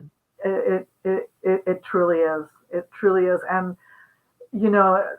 from the very first moment I ever took one of these, not of my friend, because that was not a planned, that was a very impromptu situation, and it was just her sitting next to her dog. But from that humble beginning, the very next one, and you don't have it because it's not in the book, but from the very first planned image that I did of these, the first reaction was, you need to do a book. I've been hearing this for over 10 years now. For 10 years. For 10 years. And I've been working on it. That's how long it's taken to get this book off the ground. The hardest part, by far, harder than anything else, is scheduling. Because these people are just, I know, incredibly busy, it's and just like they have a date and then they're going to change it. Are you available in October? I'm on a film shoot, or Yes. And then, it'll come up, and then suddenly they'll have a conflict, so we have to reschedule. So that is by far the hardest part. is the And scheduling. yeah. But once you're going, it's. Do you have some that love it so much they want you to come back again and again, repeat? I've not had that experience. No. And I've had people whose pets have died. Actually, 3 people whose pets have died, who Mm. were in the book, who have said, "I have a new dog. Maybe we could do it again," or "I have a new pet. We can do it for this one too." So I've had a couple, but not generally. I mean, how often does somebody go get to have their portrait done? It's like when you get the right portrait, it is. And yes, Marilyn, yes, I am most decidedly a Levity man. You're an absolute Jim Master Show lovity. I say it all the time. You can get Oscars and Emmys and Grammys and Peabodys and Tonys and Tellys and Cleos and all the rest. But when you get called a lovity on the Jim Master Show, how does it make you feel, Johanna? Pretty good, huh? Your feet tingling? Most people say the feet tingle. I'm feeling the love. Yeah. I'm totally feeling the love. One guest was levitating, they said. They didn't prove it. They just said I, they were. I actually have a levitating pet shot. You've got a levitate. See, I do. it's I do a lot of fantasy stuff. I do levitation stuff. Levitation stuff's a lot of fun to do. It's a lot of work, both for me and for the model, because they have to hold all these different poses for me to then composite into without touching the ground. Oh well, my bubble shot. The yes. bubble shot is a That's a cool shot. How did you fit yeah. in the bubble? That's what I want to know. How'd you get in there? And how did you keep the bubble from blowing up? Practice, practice, Just practice. Actually, the practice. name of the Here it is, title of gang. it, the title of the I named it Bubble Trouble, and so the That's interesting thing, cool. unbeknownst to people, is I had a really serious traumatic accident in attempting to do that shot. Um, my levitator failed. No, that wasn't it. It was You hadn't been I christened a almost lovety yet. decapitated. Huh? You hadn't been christened a lovety yet. I Yeah. hadn't been So that christened a energy levity. wasn't I was there. missing my levity wings, Yeah. but I almost decapitated my pinky with a light stand that collapsed on it, and I was literally like a trapped animal in my own studio for a while. But I was determined to get back on the horse, so to speak, and back in the bubble. And the next day, I went into the studio after the accident to do that shot. And you can see my hand holding the bubble liquid jar, but what you can't see is that the rest of my hand is in the cast. So I've hidden it behind the skirt, the dress. Yeah. I Yeah. see. I thought Yeah. it was just you were doing it with a certain look, right? It was just a certain like, oh, who, me? Sort of that expression. Oh yeah, no, Yeah. that. But if you see the green bottle, you Yes. can the hand holding it is in a cast, and I camouflaged that behind the skirt. Oh, you did. Ah, Yeah. So very I got in cool. there, and I'm not only a professional photographer. Apparently, I'm a professional model too. You are. Absolutely, you are. Why do you love doing what you do so much, Johanna? What is it about this that really continues to bring you such, cup filling blessing and joy? It's obvious. It's so obvious. Uh, I think relationships are the foundation of humanity, and when I get the opportunity to have relationships at this level of intimacy and love and vulnerability and honesty, what else is there? I think animals are the conduit. I'm not saying it's the only way. I'm just saying that for me, I think animals are the fastest conduit to that sort of awareness and existence, because they constantly remind us. They don't care that there was traffic. They don't care that, your cable is out or that the water bill is No, more expensive. It's like, it's feed me, I'm it's here. down to the most elemental, most basic components of life. Yeah. And when we can strip our ego and our thoughts of all this distraction and hatred and anxiety, and and live in that place of love that we feel when we are in the presence of our animals, that is the definition of joy. Joy isn't necessarily, big events and happy things. It's a sense of peace and communion. And I get to do that in my job. That's my job, is to commune in love with animals. And I don't have to scoop litter, and I don't have to take them for a walk. It's like the grandparents, Parent with the the kid, baby, grandkid. Yeah, I oh, love cute them. kid, Let's you go get for his ice cream. diapers. Now you can Yeah, have them. The diaper needs to be changed. We're going home. yeah, That's it. yeah, Yeah, that's funny. That yeah, is funny. yeah. So this is congratulations on it. It's been a Thank you. 10-year project. Yeah, And is it exciting? It's got to be exciting, that here it is. It's probably, there's a relief, a liberation, a relief that's coming above the shoulders, lifting from the shoulders. But at the same time, the book is like a child. It's something that has been near and dear to you for all these years, a yeah, decade plus. yeah, And now the public is having an opportunity to access it and enjoy it, and hopefully get elements of what you've been expressing here on our show, the Jim Masters Show, with us. And so when people do get the book, if they watch this episode of our series, which we will archive on our YouTube channel, Jim Masters TV, and which is 24/7, you can available watch on this. all online booksellers, Amazon, Yours Barnes and is, Noble. yes, it's on all the booksellers. It's It's in also, pre-order. Well, by the time you air this, it'll be available. it's But live right. We're live right now. oh, right now it's like, okay, so it's Yeah. it's available in pre-order Yeah. anywhere globally. It's going Yes. to be available. Um, Absolutely. and And there's the website too, if yeah, you want to learn more about her if you want to see incredible work. more of my work, Yes. It's over there. extraordinary. I can't. I know, point, it's but the there's opposite, three. right? It's the opposite. Yeah, There it is. over It's over there. Yeah, Exactly. right there. And Um, again, the book is available at all the booksellers, and there again is what you want to look for in good company, yeah, notable people with their pets, and so much more. With the forward yeah. by D. Yeah, Wallace. and all the lovities are being just so generous with their praise. I thank Oh you yeah, all this is so what very we much. do. This is the Jim Masters Show. This is Yeah, Lovety Hall. yeah, That's it. Lovity Hall. You know what? I think there should actually be a place called Lovity Hall, like a That's what physical they call structure. this Yeah. whole place. That's what they designated when I said light, love, and levity too fast and said levity. They said, you're Miss, Yeah, they signed it. They said, you're Mr. Levity. there you go. This is Levity Hall. We're your Levity squad.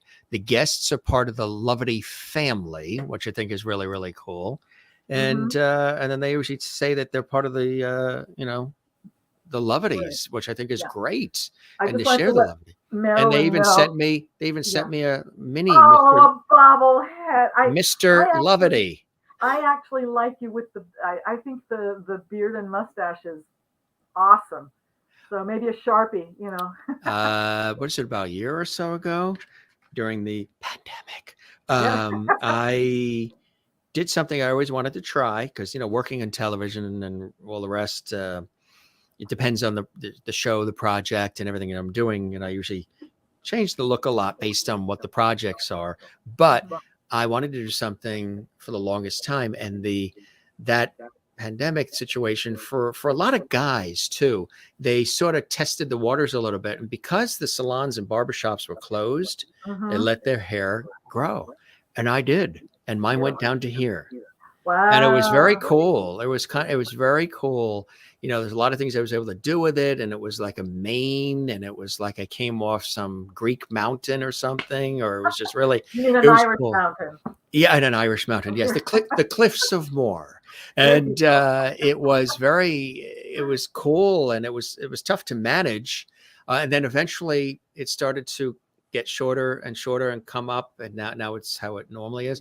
But it was a project, and it did come down to here. It was very cool. Wore it at it was a cool outdoor wedding we went to in Vermont with cousins, and it was blowing in the wind, and it was something I always wanted to try. Okay, and, wait, Jim, did you develop the tick to get the hair out of your face? More of the, when I'm bending down trying to eat a bowl of Cheerios or soup and it starts to come in here, more of the get out. Or I'm sleeping at night and it's coming in, and I'm being attacked by our beaver. So sometimes I'd actually wear like like one of those light winter ski hats just to keep it, Yeah. But when you take it off, it's static, Yeah. What really was really cool is that you wash and shampoo. So we're giving you guys tips now. Washing and shampoo. And there were some guests actually that were on the show, the male guests, who were going through the same thing. They let their hair grow longer. And it was funny. We were end up talking tips and tricks that the audience was writing down. Men and women were writing down about the hair. And, you wash it and shampoo it, whatever, and just let it do its thing. Like if you go a day or two, then it would really fall down really nice on its own. You don't want to blow dry it, because then you become, But it was a cool thing. If you do get static, dryer sheets are awesome. On the hair? Yeah, just comb it down. Wow. You get everything here. Full service guest. Okay, love it. I did want to say to Marilyn, I had said earlier about treats, just to bring it back to pets again, and away from hair.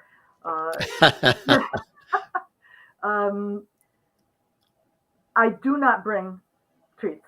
If there are treats, it will be whatever the person has. I would never presume to bring outside food to an animal. I don't know their taste. I don't know their medical situation.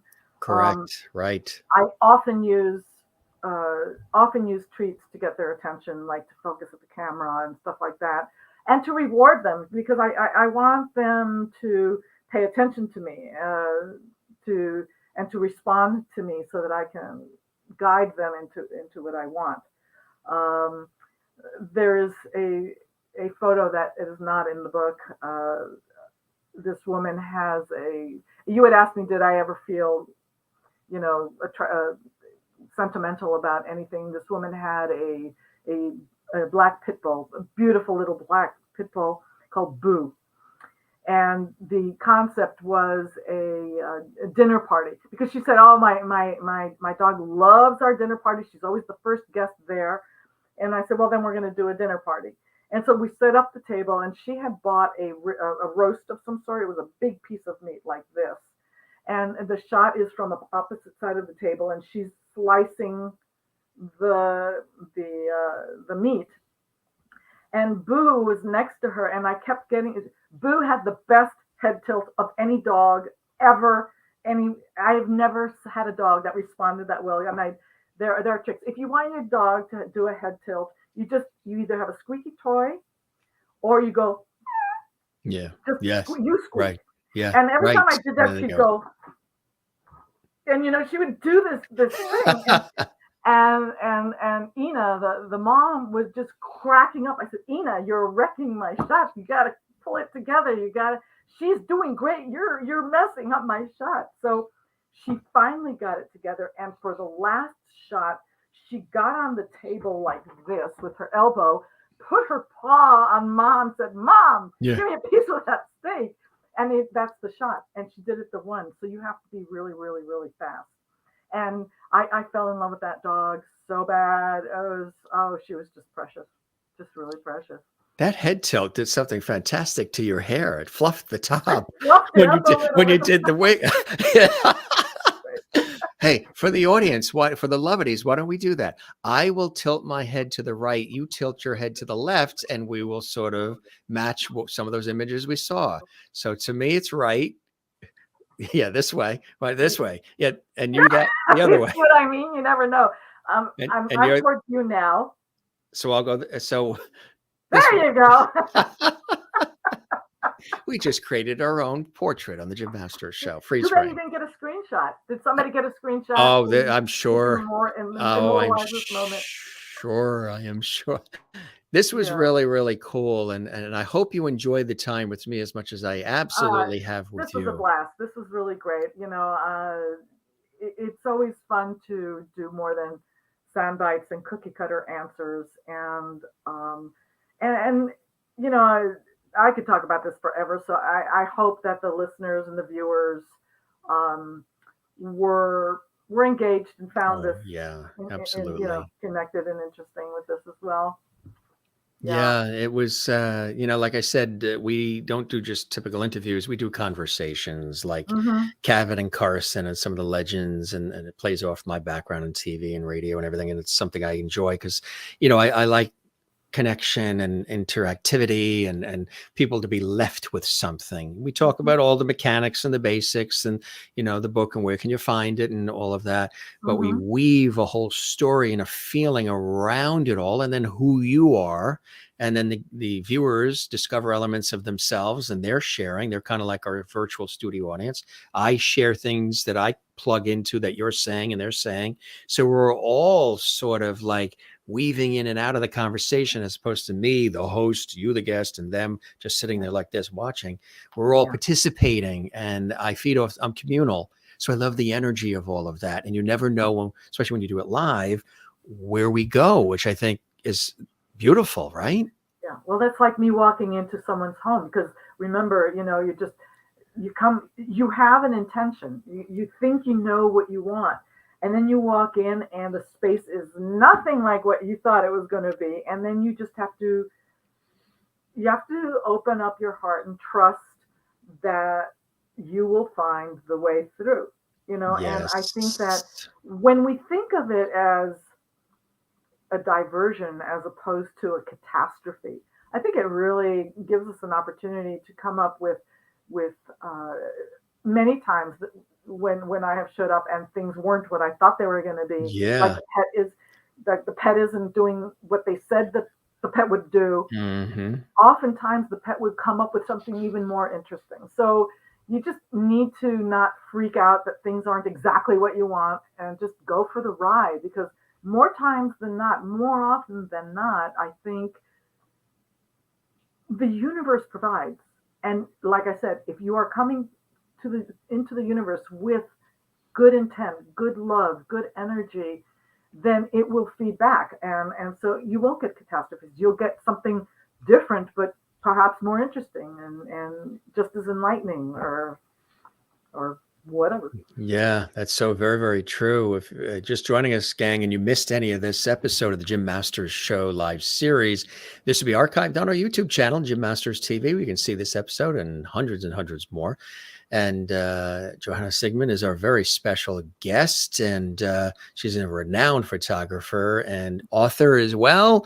Fantastic book. You got to get a copy of this. Get a couple for gifts and others, Well, in good company. it's Love Your Pet Day. So Yes, if you on know the 20th. someone who loves their pet, and come on, be honest, who doesn't love their pet? That's right.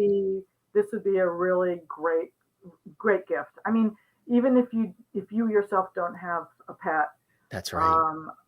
I think the joy, it's universal. People who've looked at it who don't have pets, just they get it. You see these images and it makes your heart happy. So who doesn't want their heart happy, right? That's right. Exactly. It's, And you it's mentioned much, joy too. much easier than low cholesterol food, right? So. Absolutely. The brain Yeah. needs cholesterol to operate. Exactly. Yeah. Really, really fantastic conversation, as I say. And I hope the show met whatever expectations that you might have had, and that you truly did enjoy the time with me as much as we really have with you, Johanna. You're doing extraordinary work. You're a super talent, but you also are somebody who has their heart on their sleeves, and you're expressing the essence of who you are through your work, which is a sweet spot, as I do. So with what I do, so I can connect. You've worked hard. There's been a journey in your life doing this work. and I can plug into that because there has been the years that I've plugged in doing my work. So I fully get it and I understand it and can relate to it. And hats off to you for props to you for doing that. And somebody else that also stops by our show towards the end, Mr. George Burns, usually stops George. by. Yeah, he comes with his cigar and his red pocket square. I know, puts Does a he have smile a on pet? his faces. No, well, yes, he's got his cigar and his martini down below. Those are there you go. Aunt in Connecticut. She collected dolls, and very expensive, very serious collector. A room filled with them. Got passed down to me. My cousin said, "Do you want the George Burns doll?" I said, "Absolutely." So he pops in and puts a smile on everybody's faces, and he loved the conversation. He learned a lot as well, and this was really awesome.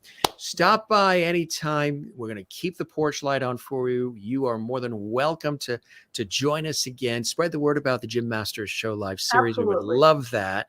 Absolutely. And here again is her website.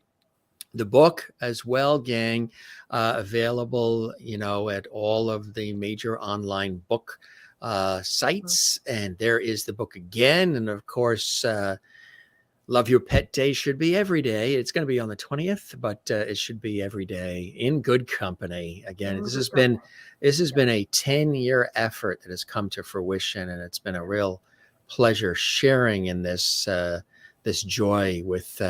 And thank you for making me a lovety, and for all the lovities for being so welcoming.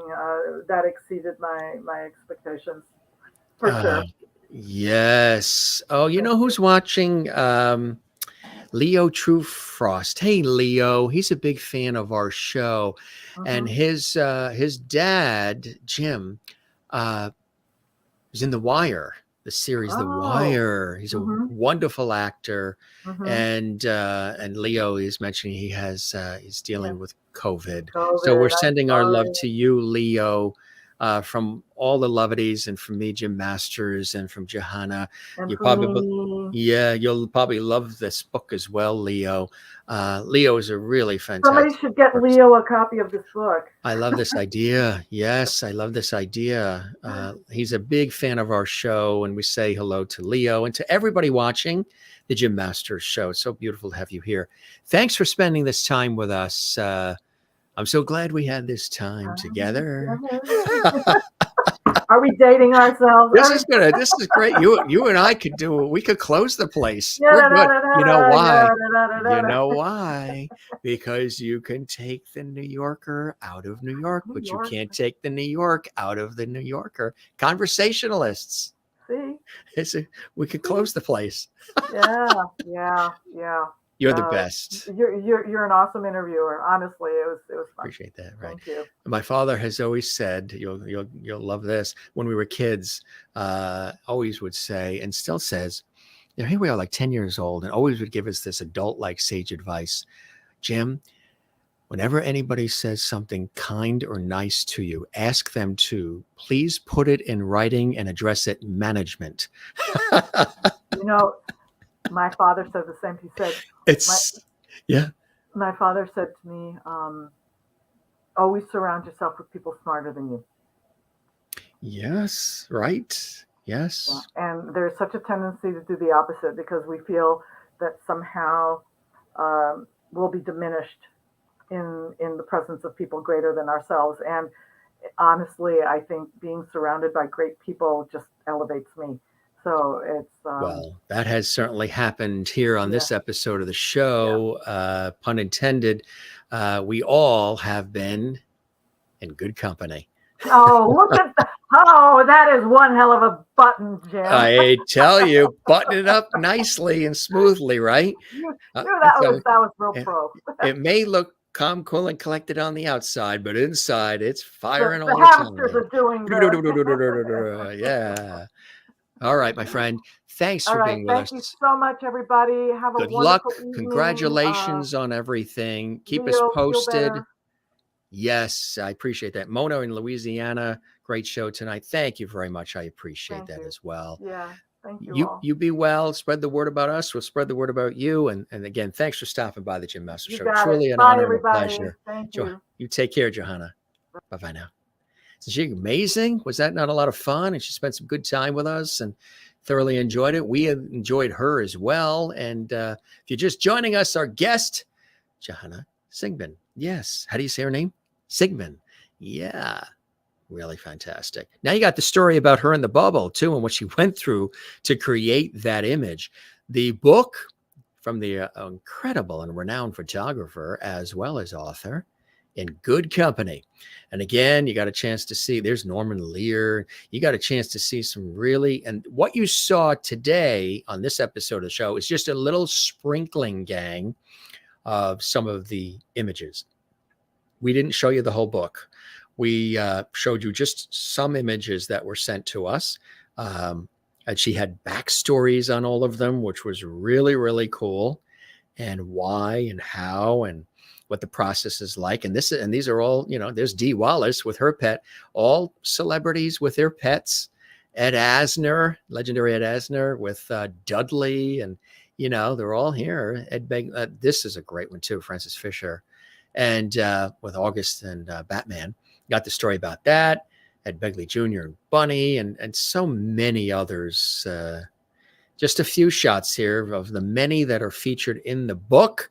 Cool story with Adam Schiff there and what she talked about with all those 50 tennis balls and the sandwich with, again, if you just joined us, this was really great. It's called In Good Company. These are notable people, some of your favorites, television, music, politics, stage, film, notable people with their pets. Isn't that incredible? And the forward to the book, again, Dee Wallace did it for Johanna. Really great having Johanna here on the show. Again, the book is available at all online book locations, the Amazon, the Barnes & Noble, all of them. So look for that. And really cool to have her here on the show, and we'll have her stop by at some point again. We always have great conversations here on the show. Boy, do we have so many extraordinary guests that are coming on from all different backgrounds, celebrity friends and the like, that are joining us in upcoming episodes of the Jim Masters Show Life series. And thanks for all the comments today in the JMS Celebrity chat room. If you enjoyed this episode, feel free. If you want to do a super chat, super emoji, super sticker to support all this work, all this great content, we thank you very much for if you're doing that in the Lovity chat room there. You can also do it at any time, 24/7, even when the show is not on. On all the episodes, there's a little heart icon that says super thanks, and that helps support what we're doing as well. Really, the comments, fantastic. If you would like to also leave a comment on our YouTube channel and on this episode, we encourage you to do that. Give this episode a thumbs up, and do drop a comment in the comments section of our YouTube channel and all these episodes, because it really helps us grow and it helps get this episode out to more and more people. So click the thumbs up. There's a little thumbs up next to this episode on the YouTube channel. Click that, the thumbs up. Be sure it's the thumbs up you click. And leave a comment. Drop a comment in our comment section on this episode and all the episodes you enjoy. And also do subscribe to the channel if you haven't as well. Just click this button you see there. That's on our YouTube channel as well. Subscribe. That really helps us grow, expand, and be able to give you all of these hours and hours and hours of great guests, content, levity, interactivity, surprises, and nothing dull. Every show is something special, different, unique for all of you and you and you and you. Like tomorrow, we're going to do something very, very special. Of course, since we chatted last, there have been a number of notable people who have passed, and one of which, who I had the opportunity of meeting and knowing, was the wonderful Cindy Williams, who, of course, starred as Shirley Feeney on the iconic 1970s and 80s television sitcom series Laverne and Shirley. She also, of course, was with Ron Howard in American Graffiti. She was in The Conversation. She was also in the, Nonsense, the extraordinary, iconic off-Broadway musical. Well, she was in Nunset Boulevard, and she was Mother Superior, and I met her during that. So she was in so many things, and our love and hearts, go out to her family. She was only 75 and beloved. And tomorrow we're going to do just a nice tribute to Cindy Williams with some celebrity friends and guests, remembering actress and producer Cindy Williams tomorrow. That's at a special time, gang. That's at 4 p.m. Eastern, 1 p.m. Pacific. Spread the word. Tell all your friends if you know fans of Cindy and her work, whether it was Laverne and Shirley or all the other things that she's done. She was a beautiful person, beautiful soul inside and out. We'll celebrate her tomorrow with some celebrity friends who are joining us, who have known Cindy as well, admired Cindy. So they'll be joining us. And it's going to be a wonderful, beautiful special that I wanted to put together for all of you in honor of wonderful Cindy. And that's tomorrow at 4 p.m. Eastern, 1 p.m. Pacific. Now, if you're not in those time zones, just look at your time zone and match it up with 4 p.m. Eastern and 1 p.m. Pacific, and you'll know, it'll be like 3 p.m. Central and 2 p.m. Mountain. And then if you're in Europe, you're ahead of us. If it's Australia, I think it's the next day. But check that out. And I think you're going to come join us. Share your memories.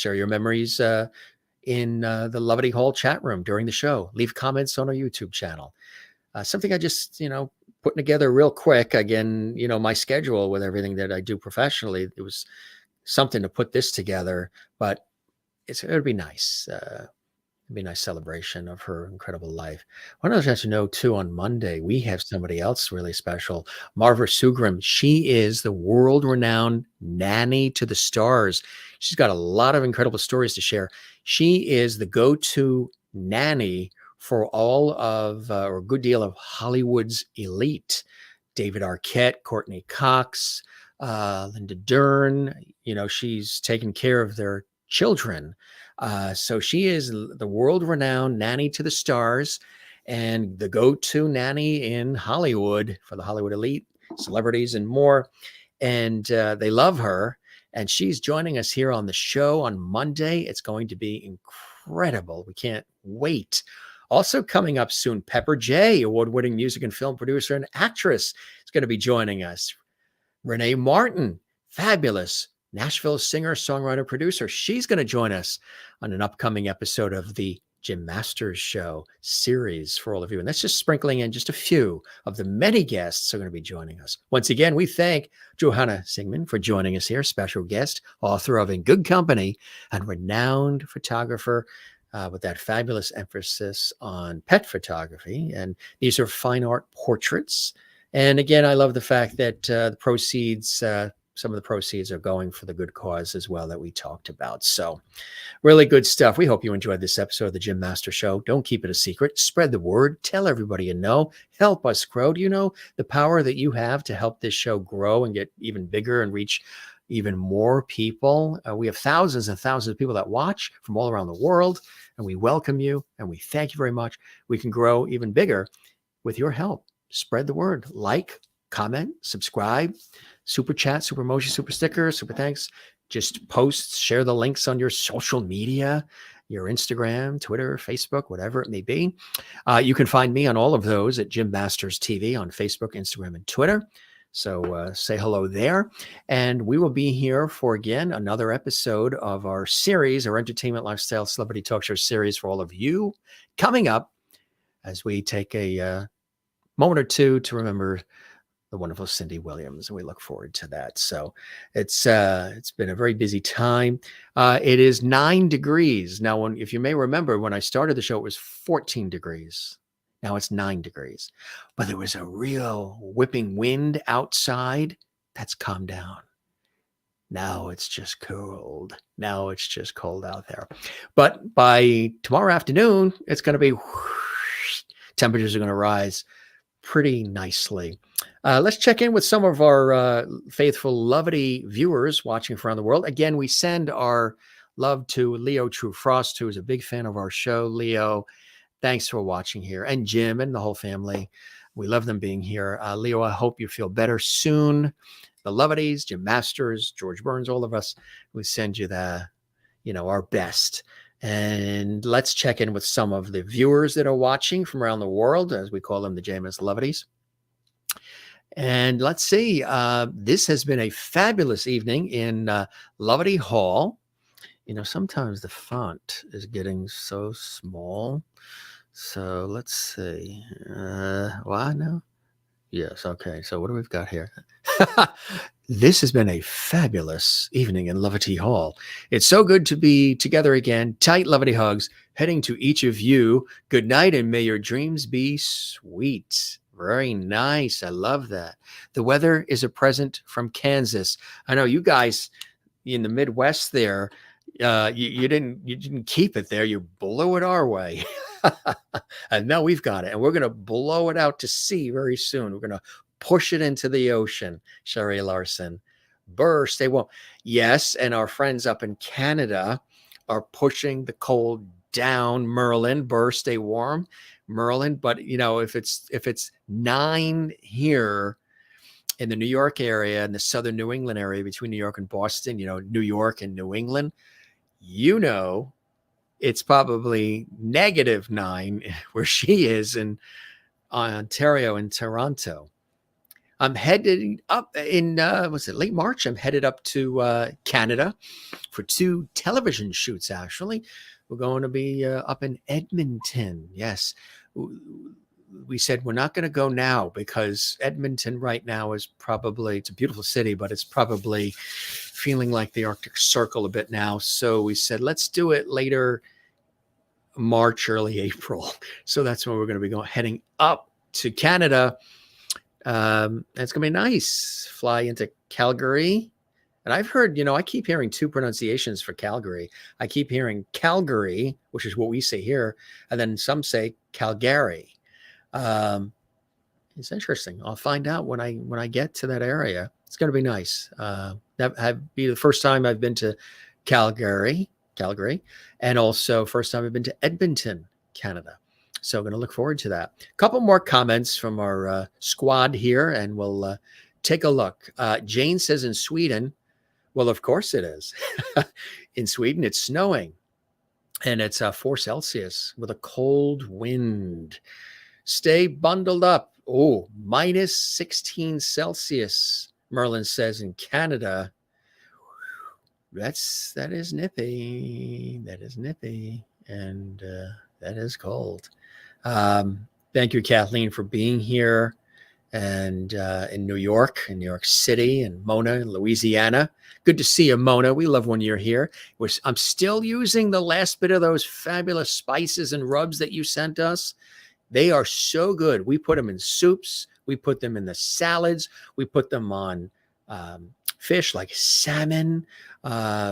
We've put them in, like a ground beef rice mixture.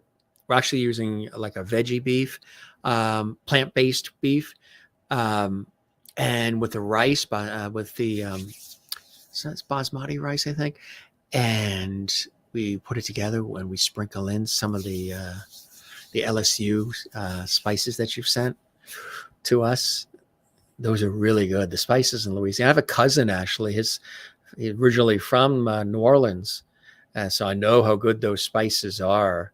Isn't this nice? So again, we're going to do a special episode with some surprise celebrity friends joining us tomorrow as we celebrate or remember the wonderful Cindy Williams. It's going to be nice. All right. Thanks for joining us. We're going to scoot off. We appreciate you being here. Hope you had a good time. Hope you, like I said in the beginning of the show, maybe if you didn't have a smile on your face, maybe you got one now. And what's cool? I was taking a look at some of the analytics for our show, and we have so many people that watch from all around the world. And we're always getting new viewers and new subscribers. If you're a new viewer and you've just subscribed to our YouTube channel, Jim Masters TV, thank you so very much. That helps us grow, and we appreciate you, and you are duly noted. Thanks so much. That means obviously we're doing something that appeals to you, and I hope we are. And every show is something different. And to those of you who've subscribed and watching all the time, and you love what we're doing, you've been with us for a long time, we thank you as well for your longevity and your loyalty. and leave a comment on our YouTube channel. Let us know. Interact with us. What do you enjoy about our series? What are some of the things you enjoy about our show? Things of that nature. We appreciate that wording and that interactivity. But we thank you for being here and being so enthusiastic for what we're doing at the Gym Master Show, because it's unique, it's different, and quite special. And you guys make it extra special. Those who are watching and commenting, and those who are quietly watching, and you'll comment later on our channel. You'll send us a note, whatever it may be. And again, if this is your first time watching, welcome to the Gym Master Show live series. This is what it's all about. Now go eat and relax. Thank you very much. I appreciate that, Jane in Sweden. Don't forget to relax, gang. We always say that. We try to throw that in when I remember to say it. Relax, take care of one another, love one another. You know, in addition to talking about the book, it was quite an inspirational and empowering episode of the Gym Master Show, wasn't it? Johanna really had some beautiful things that she shared with us, which I think was great. We were all on the same JMS Lovely wavelength, I think, today on this episode. I'm glad you can stop by. So relax. We don't say goodbye around here. We say see you later. Ciao, cheers, slancha, hasta la vista, buenas noches. We say muy loop. We say cheers, cheerio, shalom, take care, love one another, be good to one another, and be good to yourself. And yeah, this was really, really terrific. Yes. Hajda, bye. So we don't say goodbye, so we'll just say see you later. Hajda. Jane in Sweden watching as well. Love you all. Thanks for watching the Gym Master Show. We'll be back. Again, our special celebration tomorrow. Yeah, you mean and eat it? No, we haven't filled it yet. I've got to fill that. You know what it is? We ate all those M&Ms that you sent in that candy machine, and we ate them all so fast in like 2 days. Those were gone. M&Ms I do like, but we ate them all in 2 days. I had help. Yes, I had help. I didn't eat them all myself, but I ate quite a few of them. So we got to try to figure out what we can put in the, will it take sunflower seeds? She sent this fantastic candy machine for Christmas, and it says Gym Snacks on it. It's etched on it. And I want to show it on camera, but I want to show it when it's full. So we're going to put some things in there. You know, Valentine's Day is coming up, so maybe we'll get some Valentine's Day related. We won't put chocolate in there because that'll melt, but maybe we'll put some other sort of candies in there that can fit in there, because I know it has a little slot and you turn it. It's like a gumball machine, and it has to come through the slot. Those little mini M&Ms, the tiny ones you had, Kathleen, that you sent, were perfect. Problem is, they're long gone.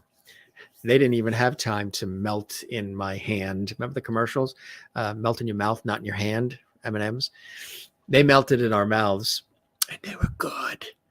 They never made it into the, the M&Ms never made it into the candy machine. They were like, I'm sorry, it was like, you know, we wiped out the package before it could even get into the candy machine. So we'll have to put something there. You like the glasses. You know how many I have? Tons of them. They're like readers. Yeah. You know, how many, you guys probably have readers too, right? I have a ton of different ones, different styles and different. Thank you very much. I appreciate that. Dr. Masters, Professor Masters is joining us. And today's lesson is how to get the M&Ms in your candy machine without eating all the M&Ms before they get in the candy machine. Now, I want you to write a 3-page essay about how to do that, and we will take a look at those on our next episode. And we want it typed single space, please. Thank you. Good stuff. Cinnamon hearts. Yes. Cinnamon hearts. You know who passed away? Also, there's been several people who have passed away lately. I forget his name. I'll have to look it up. I knew it yesterday, but of course now I don't. But the gentleman, he was in his 90s. God bless him. The one that created Peeps. You know, those little yellow marshmallow Peeps that you see at Easter time, those little chickadee yellow Peeps. Speaking of candy, we're on this topic of candy. He passed away this week, but he was in his 90s. He was the one that created those yellow marshmallowy peeps, as they call them. I don't know if that's what they say elsewhere other than the United States and possibly Canada. People may be saying, what is he talking about, peeps? What's a peep? You know, I'm over here on the other side of the earth, and this guy's talking about peeps, little marshmallowy, sugary candies that go for Easter or what have you. I used to like the chocolate malted balls for Easter. I think so. You would know. You're a candy person, aren't you, Kathleen? Yes, you're a candy person. You got to come up. Well, I'm going to have to take you to the Pez factory. Have you ever been to the Pez candy factory where they make the Pez candy? I've been there twice. Well, no, actually several times. We actually did a TV shoot there for one of my professional for a travel TV series I do too. We did a filming at the Pez candy factory. Yeah, and they sent us home with all this Pez. The Pez candy never made it into the Pez figures. You know, you load it up in the Pez figures and then you open the head and one comes. The Pez candy never made it in. How'd that happen? Well, let's just say that it was consumed. It was consumed. Yes.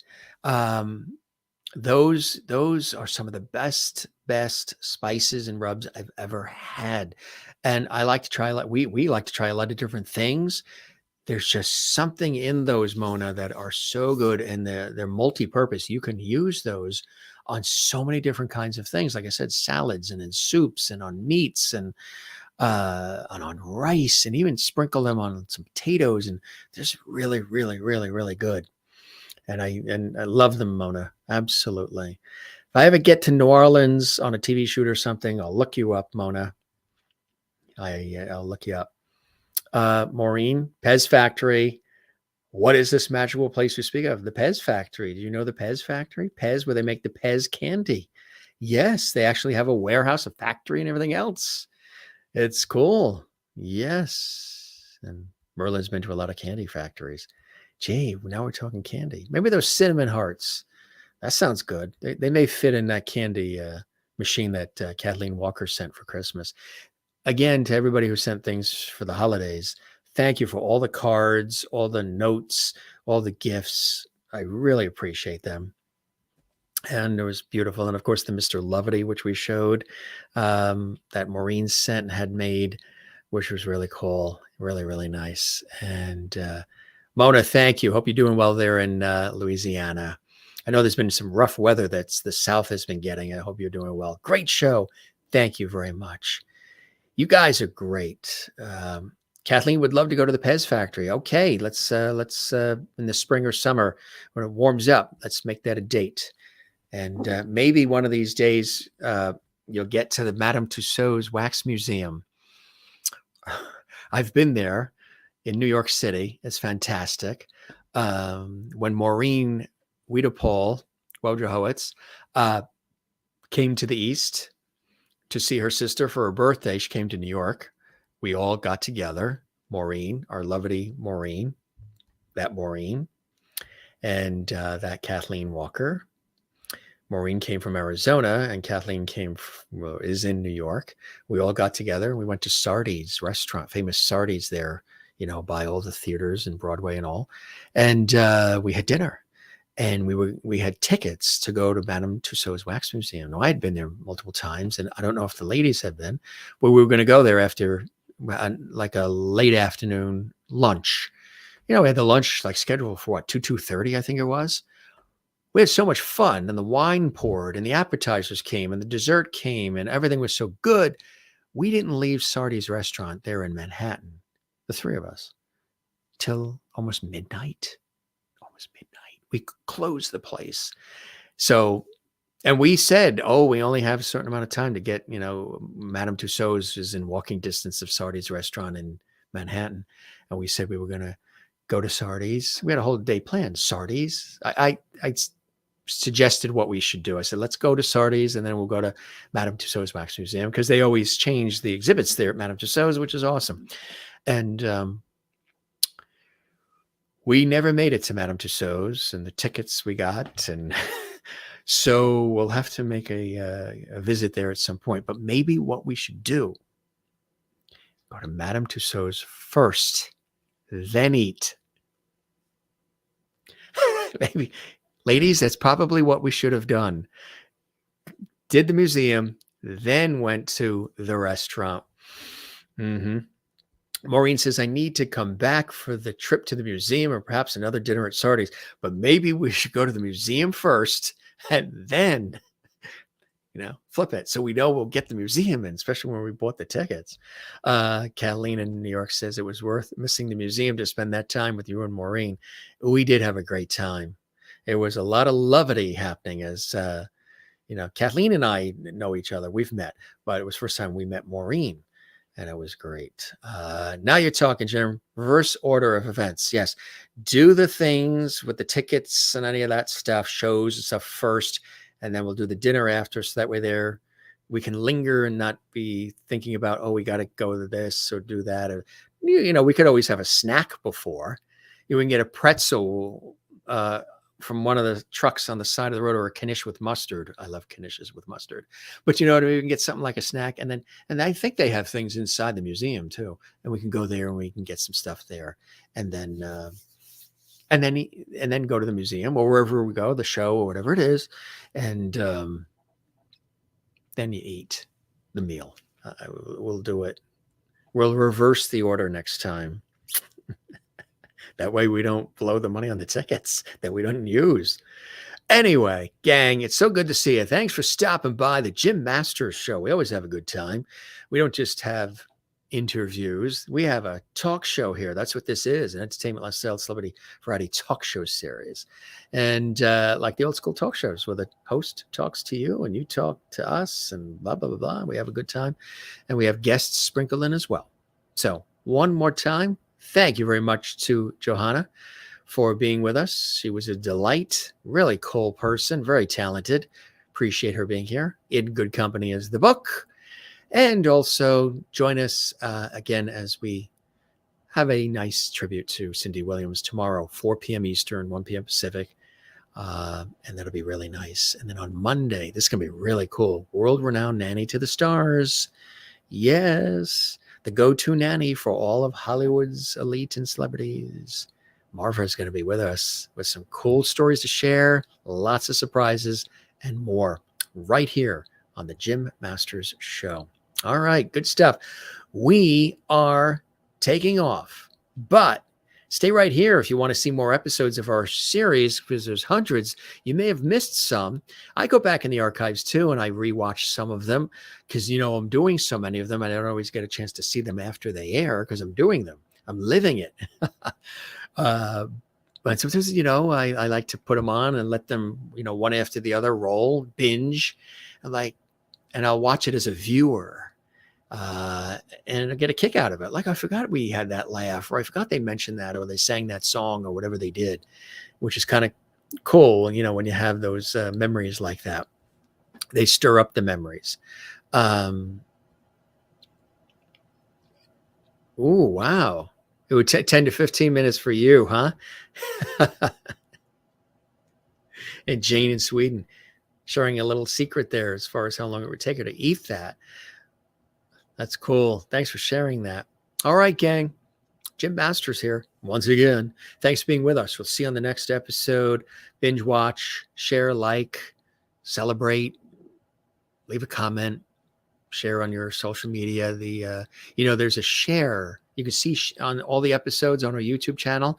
You can share it directly from our YouTube channel onto your social media and say, hey, tune in and watch the Jim Masters Show. Don't keep it a secret. We would love that. That really helps us. It helps us big time. Yeah, you guys can really help us grow and grow the show. All right, so that's it. That's our exit stage left. We are wrapping up, and we thank you so much for being here. We'll see you on the next episode. Okay, gang? Love you all. Thanks for watching the Jim Masters Show. Great show today. Nice little host viewer chat afterwards too. When we have time, I always like to sprinkle a couple of those in. I know you guys still want some pop-up shows. I'm hoping with my schedule, which is really busy in the daytime with all the television and radio work, I'm hoping to get another pop-up show or two in there because I know you guys really like that, and that's something special that we've been doing for a couple of years now here at the Gym Masters Show. But I'll try to do that as well. But just a nice little chat here after the show, a little post-show wrap up with our viewers, our levities. We'll see you on the next episode. I'm Gym Masters. Be well. Thanks for stopping by. We love you all, and cheers.